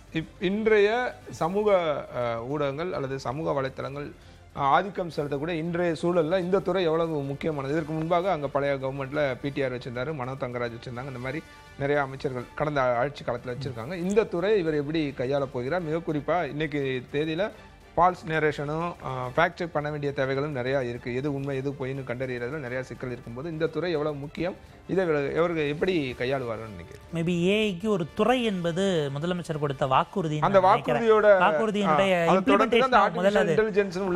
மினிஸ்டர் ஆஃப் பாருங்க, ஐடிக்கு முன்னாடி artificial intelligence and information technology and digital services அப்படிங்கிறது அவர் ஒரு பரப்புரை கூட கன்னியாகுமரி சொன்னார். ஆர்டிஃபிஷியல் இன்டெலிஜென்ஸ் மூலமாக கொண்டு வருவோம், வேலை வாய்ப்புகளை உருவாக்குவோம், கோர்சஸ் கொண்டு வருவோம், அதற்கான பூங்கா ஒரு ஆர்டிஃபிஷியல் ஏஐ ஹப் பார்க் மாதிரி நாங்கள் கொண்டு வருவோம். அவர் கொடுத்த வாக்குறுதிகளுடைய ஒரு எக்ஸ்டென்ஷன். இப்போ என்னன்னா நீங்கள் ஃபர்ஸ்ட் ஒன்று பில்டு பண்ணுறீங்க. ஸோ ஆரம்பம் ஃபவுண்டேஷன் ரொம்ப ஸ்ட்ராங்காக தெளிவாக இருக்க வேண்டும். இப்போ சமீபத்தில் யூபியில் பண்ணாங்க. அந்த கம்பெனியினுடைய வேல்யூவை விட கிட்டத்தட்ட 100 மடங்கு அதிகமான ஒரு ப்ராஜெக்டில் அந்த கம்பெனியை கொண்டு வந்து டைப் ஒன்று போட்டு அது சிக்கலாகி ட்ரோல் ஆன பிறகு அந்த அக்ரிமெண்ட்டை நாங்கள் கேன்சல் பண்ணுறோம் அப்படின்னு யோகி ஆதித்யநாத் அவருடைய அரசு ஒரு முடிவுக்கு போச்சு. என்னென்னா ரொம்ப ஏர்லி பிகினிங் ஸ்டேஜில் இருந்தாலும் கூட ஃபவுண்டேஷன் நீங்கள் ஸ்ட்ராங்காக போட வேண்டியிருக்கு. அதில் ரிலையபிளான விஷயங்கள் பார்க்க வேண்டியது ஒரு சேலஞ்சிங்கான விஷயம். நேற்றைக்கு ஆக்சுவலாக முதல் கேரளாவினுடைய போர்ட்ஃபோலியோ வரும்போது பாருங்கள் ஏஐக்கு துறை போட்டுட்டாங்க அப்படின்லாம் அதை பெருமையாக பலரும் சமூக வலைத்தளங்களை போட்டதை பார்க்க முடிஞ்சது. தமிழ்நாடும் சும்மா இல்லை, நாங்களும் அந்த பேண்ட் வேகனில் தான் இருக்கோம். ஒரு ஃப்யூச்சர் நோக்கி ஒரு சைட்டோட ஒரு விஷனோட இருக்காங்க என்பதற்கான அது வந்து அதை அவங்க கிளைம் பண்ணிக்கலாம். ஆப்வியஸாக பட் இதனுடைய பேஸ் ஸ்ட்ரக்சர் எப்படி உருவாக்க போகிறாங்க, பேஸ்மெண்ட்டுங்கிறத கவனிக்கணும். இதில் பலரும் என்னென்னா எல்லாத்தையும் அவங்க ஏஐன்னுட்டு பல விஷயங்களை சேல் பண்ணி விட்டுறாங்க. அதில் சிக்கல் இருக்குது. அதை ப்ராப்பராக எடுத்து இதுக்கு ப்ராபப்ளி கடந்த முறை திமுக ஆட்சிக்கு வந்த பிறகு அவங்க இது சார்ந்த பொருளாதாரம் சார்ந்த ஒரு நிபுணர் குழு அமைச்ச மாதிரி இதுக்கு ஒரு எக்ஸ்பர்ட் பேனலே கான்ஸ்டியூட் பண்ணால் ஒரு மேபி இன்னும் கொஞ்சம் கிளாரிட்டியாக இருக்கும். ஏன்னா நீங்கள் முதல் முறை பண்ணும்போது இனிஷியல் இதுலேயே தவறு பண்ணி கற்றுக்கிறதுக்கான ரிஸ்க் எடுப்பதற்கு பதிலாக கொஞ்சம் அதை பல ஸ்டேஜஸில் ஃபில்டர் பண்ணி ஒரு ஃபைனல் கால் எடுக்கலாம் என்பது ஒரு சஜஷனாக நம்ம பார்த்துக்கலாம். டிஜிட்டல் சர்வீசஸ்ங்கிறதுனால முதலமைச்சர் கொடுத்த இன்னொரு வாக்குறுதி இருக்கிறது. டிஜிட்டல் ரைட் டு சர்வீசஸ் ஆக்ட்னு ஒரு ஆக்டையே நாங்கள் கொண்டு வந்து ஏற்ற போகிறோம். அது ஏற்கனவே பல மாநிலங்களில் இருக்குது. 2008 காலகட்டத்திலேருந்து பீகார், மத்திய பிரதேஷ் இப்படி பல மாவட்டங்களில் இருக்குது, மாநிலங்களில் இருக்குது. கமலஹாசன் கூட 2021 அதை ஒரு விஷயமாகவும் முன்வைத்திருந்தார். அவருடைய மேனிஃபெஸ்டோலையும் அது இருந்தது, சேவை உரிமை சட்டம் அப்படிங்கிறது. இது அஃப்கோர்ஸ் டிஜிட்டல் சர்வீசஸ்னாலும் சேவை உரிமை சட்டம் வரும்போது தான் இதுக்கு தனியான கிளாஸஸை கொண்டு வர முடியும். அவர் குறிப்பிட்டதை போல் இதில் இன்னும் இருக்குது இல்லையா, இருக்கக்கூடிய எல்லா ஊராட்சி ஒன்றியங்களுக்கும் ஒருவரை ஐ திங்க் 18,000 சம்பளம் நினைக்கிறேன். அதில் பணியமர்த்தி முழுக்க அரசு ஸ்கீம்ஸ் எல்லாம் அங்கேருந்து அவங்க கோஆர்டினேட் பண்ணி ஆன்லைன்லேயே எல்லாத்தையும் பண்ணி தருவாங்க. நீங்கள் ஒவ்வொரு ஆஃபீஸ்க்கும் போக வேண்டாங்கிற மாதிரியான விஷயங்கள் எல்லாம் இந்த டிஜிட்டல் சர்வீசஸ்க்கு கீழே தான் மேபி அந்த எம்ப்ளாய்மெண்ட் ஆப்பர்ச்சுனிட்டிஸே உருவாக்குறதுக்கான ஸ்பேஸ் இருக்குது. அதுவும் அவருடைய வாக்குறுதியோட சேர்ந்தது. அதாவது அஃப்கோர்ஸ் குமார் அவர்கள் சென்னைக்கான ஆட்கள் ஏறிக்கிட்டே போது பாருங்க அமைச்சர் பதவிங்கிறது. அதை தாண்டி அவர்கிட்ட கொடுக்கப்பட்டிருப்பது இது எல்லாமே ரொம்ப குரூஷியலானது. ஃப்யூச்சர் குறித்த ஒரு விஷனோட, எதிர்காலம் குறித்த ஒரு தொலைநோக்கு பார்வையோடு சேர்ந்து நீங்கள் ஹேண்டில் பண்ண வேண்டிய ஒரு துறை. ரொம்ப சவாலானது. அவருக்கு நம்முடைய வாழ்த்துக்கள் அப்படிங்கிறது தான் நம்ம பதிவு பண்ணணும். கடைசியாக இவர் ஸ்ரீநாத் தூத்துக்குடி தொகுதியிலிருந்து வந்தவர். அங்கே மீன்வளத்துறை அமைச்சர், துறைமுக மாவட்டம், அந்த அடிப்படையில் ஒரு மீன்வளத்துறை ஒதுக்கீடு செஞ்சுருக்காங்க அப்படின்னு புரிஞ்சுக்கலாம். மீன்வளத்துறை பெரும்பாலும் இந்த கன்னியாகுமரி மாவட்டத்தை சேர்ந்தவர்களுக்கு மீன்வளத்துறையை கொடுப்பாங்க, அதிகமாக மீனவர்கள் இருக்க இடம் அப்படின்றத. இந்த இதை எப்படி நம்ம பார்க்க போகிறோம்? மீன்வளத்துறை இந்த துறையை இவர் எப்படி கையாள்வார்? இன்னொன்று ஆக்சுவலாக அவர் நேட்டிவ் சென்னைன்னு நினைக்கிறேன். அவர் அங்கே போய் ஒர்க் பண்ணி தங்கியிருந்து பார்த்தாரு அப்படிங்கிறது தான். போய் ஒர்க் பண்ணினா எலெக்ஷனுக்கு அறிவிக்கப்பட்ட பிறகு போனார். அது போய் தான் வந்தது. இல்லை அதெல்லாம் ஒரு விமர்சனமாக கூட அந்த கடைசி 20 நாட்கள் தான் இருந்தார், அப்போ தான் அங்கே தங்கி வேலையெல்லாம் பார்த்தாரு அப்படின்லாம் கூட. பட் அதையும் தாண்டி எலக்டோரல் ரேட்ஸ் வேறு விதமாக முடிவு பண்ணி அவர் இன்றைக்கு அமைச்சராகவும் ஆயிட்டார். இப்போ என்ன சிக்கல்னா இந்த கம்யூனிகேஷன் அங்கே இருக்கக்கூடிய ஆக்சுவலாக உங்களுக்கு கடலோடி சமூகமாக இருக்கிற மீனவர் சமூகத்திடம் பலவிதமான கோரிக்கைகள் நீண்ட காலமாகவே இருந்துகிட்டு இருக்கு. அவங்களுக்கு மின்பிடி தடை கால நிவாரணத்தில் தொடங்கி பல விஷயங்களையும் முதலமைச்சர் ரொம்ப உயர்த்துவதாகவும் அறிவித்திருக்கிறார். இதற்கெல்லாம் இப்போ என்னென்னா, முதல்ல இருக்கக்கூடிய மீனவர் சங்கங்களோடு ஒரு ப்ராப்பரான கம்யூனிகேஷன் சேனலில் ஃபோரமாக அமைச்சர் உருவாக்க வேண்டிய தேவை இருக்குது. அவங்க இதுக்கு முன்பாக ஒரு சமூகமாக மீனவ சமூகத்தோடு அவருக்கு என்ன தொடர்பு, உறவு இருந்ததுன்னு தெரியல. மேபி இந்த 20 நாட்களில் கட்சி ரீதியாக இருந்தவங்களோட ஒரு பழக்கம் ஏற்பட்டிருக்கலாமே தவிர, நீங்கள் எலெக்ஷனுக்கு ஓட்டு கேட்டு ஓடுற நேரத்தில் பிரச்சனைகள் குறித்தோ, அவங்களுடைய டிமாண்ட்ஸ் குறித்தோ, கோரிக்கைகள், நீண்டகால கோரிக்கைகள் குறித்தோ தெரிந்திருக்க வாய்ப்பில்லை. இதை விட ஹைலைட்டு, அவர் அந்த சமூகமே விஜய் அவர்களை தங்களில் ஒருவராக அல்லது எம்ஜிஆருக்கு பிறகு ஒரு மீனவ நண்பன்கிற மாதிரியான ஒரு கனெக்டோட இமோஷனலாக பார்க்குறாங்கன்னு ஒரு பார்வை தொடர்ந்து இருந்து கொண்டிருக்கிறது. அவரே கூட ஆரம்பத்தில் ஏதோ ஒரு கடற்கரை ஓர தொகுதியில் போட்டியிடுவார்னு ஒரு ப்ரப்போசல் முன்னாடி வைக்கப்பட்டது. பட் அதை தாண்டி அவர் வேறு முடிவுகள் எடுத்தார். இப்போ அந்த இடத்துல அதாவது இது நேரடியாக இமோஷ்னலாக முதலமைச்சரை பார்க்கக்கூடிய அந்த மக்களோடு கனெக்ட் ஆன ஒரு டிபார்ட்மெண்ட்டு. இதில் ஒவ்வொன்றையும் நீங்கள் பார்த்து செய்ய வேண்டிய தேவை ஏற்படும். இல்லைனா அது உங்களுக்கு ரொம்ப க்ளோஸ் சர்க்கிளில் இருக்கப்ப அவர் நண்பர்ன்ற அடிப்படையில் அவருக்கு இதை கொடுத்து அவர் நேரடியாக மேற்பார்வை பண்ணிக்கலாம் அப்படின்ற அடிப்படையில் இதை செஞ்சுருக்கலாம். நண்பருங்கிறதுனால அவர் அதை கொடுத்தாரு இல்லை, ஏன்னா மாவட்டத்துக்கான பிரதிநிதித்துவங்கிறது அவங்க அந்த மக்கள் வாக்களித்து பிரதிநிதித்துவப்படுத்துகிறார்கள். இவங்க அந்த மாவட்டத்துக்குனுடைய விஷயங்களை கரெக்டாக புரிஞ்சுக்கிட்டு மாவட்டத்துக்காரரை விட பெட்டராக செயல்பட்டால் சிக்கல் இல்லை. வாக்காளர்கள் இன்னும் சந்தோஷப்படுவாங்க. உள்ளூர்காரர் இருந்து செய்யாததை இவர் எவ்வளோ தூரம் பார்த்து நமக்கு செஞ்சுருக்காருயா, நம்ம ஊருக்காரராக இருந்தால் நம்ம கூட வளர்ந்தவங்களுக்கே கூட அந்த விஷயம் புரியலன்னு கூட அவர் அவ்வளோ பெட்டராகவும் பர்ஃபார்ம் பண்ணிடலாம். பட் ஒரு க்ளோஸ் சர்க்கிள் ப்ராப்ளி அவர் நேரடியாக முதலமைச்சருடைய காலாக தான் இருக்கும் அவருக்கு அமைச்சரவையில் கொண்டு வருவது அப்படிங்கிறது. மற்ற 2 நாள் தூத்துக்குடிக்கு அஃப்கோர்ஸ் 2 கொடுத்துருக்காங்க. ஒட்டப்பிடாராமிலிருந்து வெற்றி பெற்ற அவருக்கும் இருக்குனாலும் இவர் தான் அங்கே ப்ரையாரிட்டியாக இன்றைக்கி வந்து லிஸ்ட்டில் மேலே வராதனால இது சிஎம்னுடைய சாய்ஸாகத்தான் இருந்திருக்கும். ஸோ அவர் கொஞ்சம் க்ளோஸாக பார்க்குறாரு இது சார்ந்துன்னு நான் பார்க்குறேன். இதில் என்னென்னா அவங்களுக்கு இருக்கக்கூடிய அது சிலதெல்லாம் இமீடியட்டாக இங்கேருந்து பண்ண முடியாது. அவங்க நீண்ட நாட்களாக அவங்கள அவங்களுக்கான பிரதிநிதித்துவங்கிறது உங்களுக்கு ரிசர்வேஷனாகவோ இல்லை அவங்களுக்காக தனி தொகுதிகளோ இப்படியானதெல்லாம் நீண்ட காலமாக வச்சுக்கிட்டு இருக்கிறாங்க. பட் சிக்கல் என்னன்னா பல்வேறு சங்கங்களாக தனித்தனியாக இருக்கிறது. ஒரு புள்ளிக்கு வராது. கூட்டமைப்புகள் எல்லாம் ப்ராப்பராக டீல் பண்ண வேண்டியிருக்கு. இதில் இலங்கை கடற்படையிடம் சிக்கக்கூடியது அது தொடர்பான ஒரு விரிவான விஷயத்தையும் அவங்க எதிர்பார்க்குறாங்க. ஏன்னா நமக்கு ப்ராக்டிஸே இங்கே ஏதாவது கைது நடக்கிறது இலங்கை கடற்படைனா முதலமைச்சர் தான் கடிதம் எழுதுவார். மீனவர் நலத்துறை அமைச்சர் அதில் உள்ளே போக மாட்டாங்க பெரும்பாலும். இப்போ அந்த இடத்துல அது ஒரு லூப்புக்குள்ளே வச்சு அவர் எதுவும் செய்ய போகிறாராங்கிற கேள்வியும் இருக்குது. திரும்ப கடிதத்தை தாண்டி நம்மளால் என்ன பண்ண முடியும்னு அந்த கேள்வியில் இருந்தாலும் அது மத்திய அரசை நீங்கள் எந்த அளவுக்கு அழுத்தம் கொடுக்க முடியும், அதுக்கான முயற்சிகள் என்ன எடுக்க போகிறாங்கிறதெல்லாம் முதலமைச்சரிடம் இருக்கக்கூடிய சவால்கள். ஆக்சுவலாக இதை வெறும் ஒரு அமைச்சர் மட்டும் இல்லை, கூடுதலாக முதலமைச்சர் தன்னுடைய அருகாமையிலிருந்தே பார்த்துக் கொள்கிறாருன்னு நீங்கள் சொன்ன அந்த விஷயம் சரியானதாகத்தான் இருக்கும் இதை பொறுத்தவரை. ரைட், பார்க்கலாம். இந்த அமைச்சரவை பட்டியல் கிட்டத்தட்ட எல்லாமே பார்த்து செய்திருக்க மாதிரி தான் ஒரு பார்வை இருக்கிறது. போக போக அவங்களுடைய செயல்பாடுகள்லாம் எப்படி அதை செய்ய போகிறாங்க, எப்படி அதை நிரூபிக்க போகிறாங்க, அப்புறம் இவர்களுக்கு முன்பு இருக்கும் சவால்களை அப்படி எதிர்கொண்டு எப்படி அதை சக்ஸஸ்ஃபுல்லாக மாற்ற போகிறாங்க அப்படின்றதெல்லாம் நம்ம பொறுத்திருந்து தான் பார்க்க வேண்டும். உங்களுடைய வருகைக்கும் கருத்து பகிர்வுக்கும் நன்றி.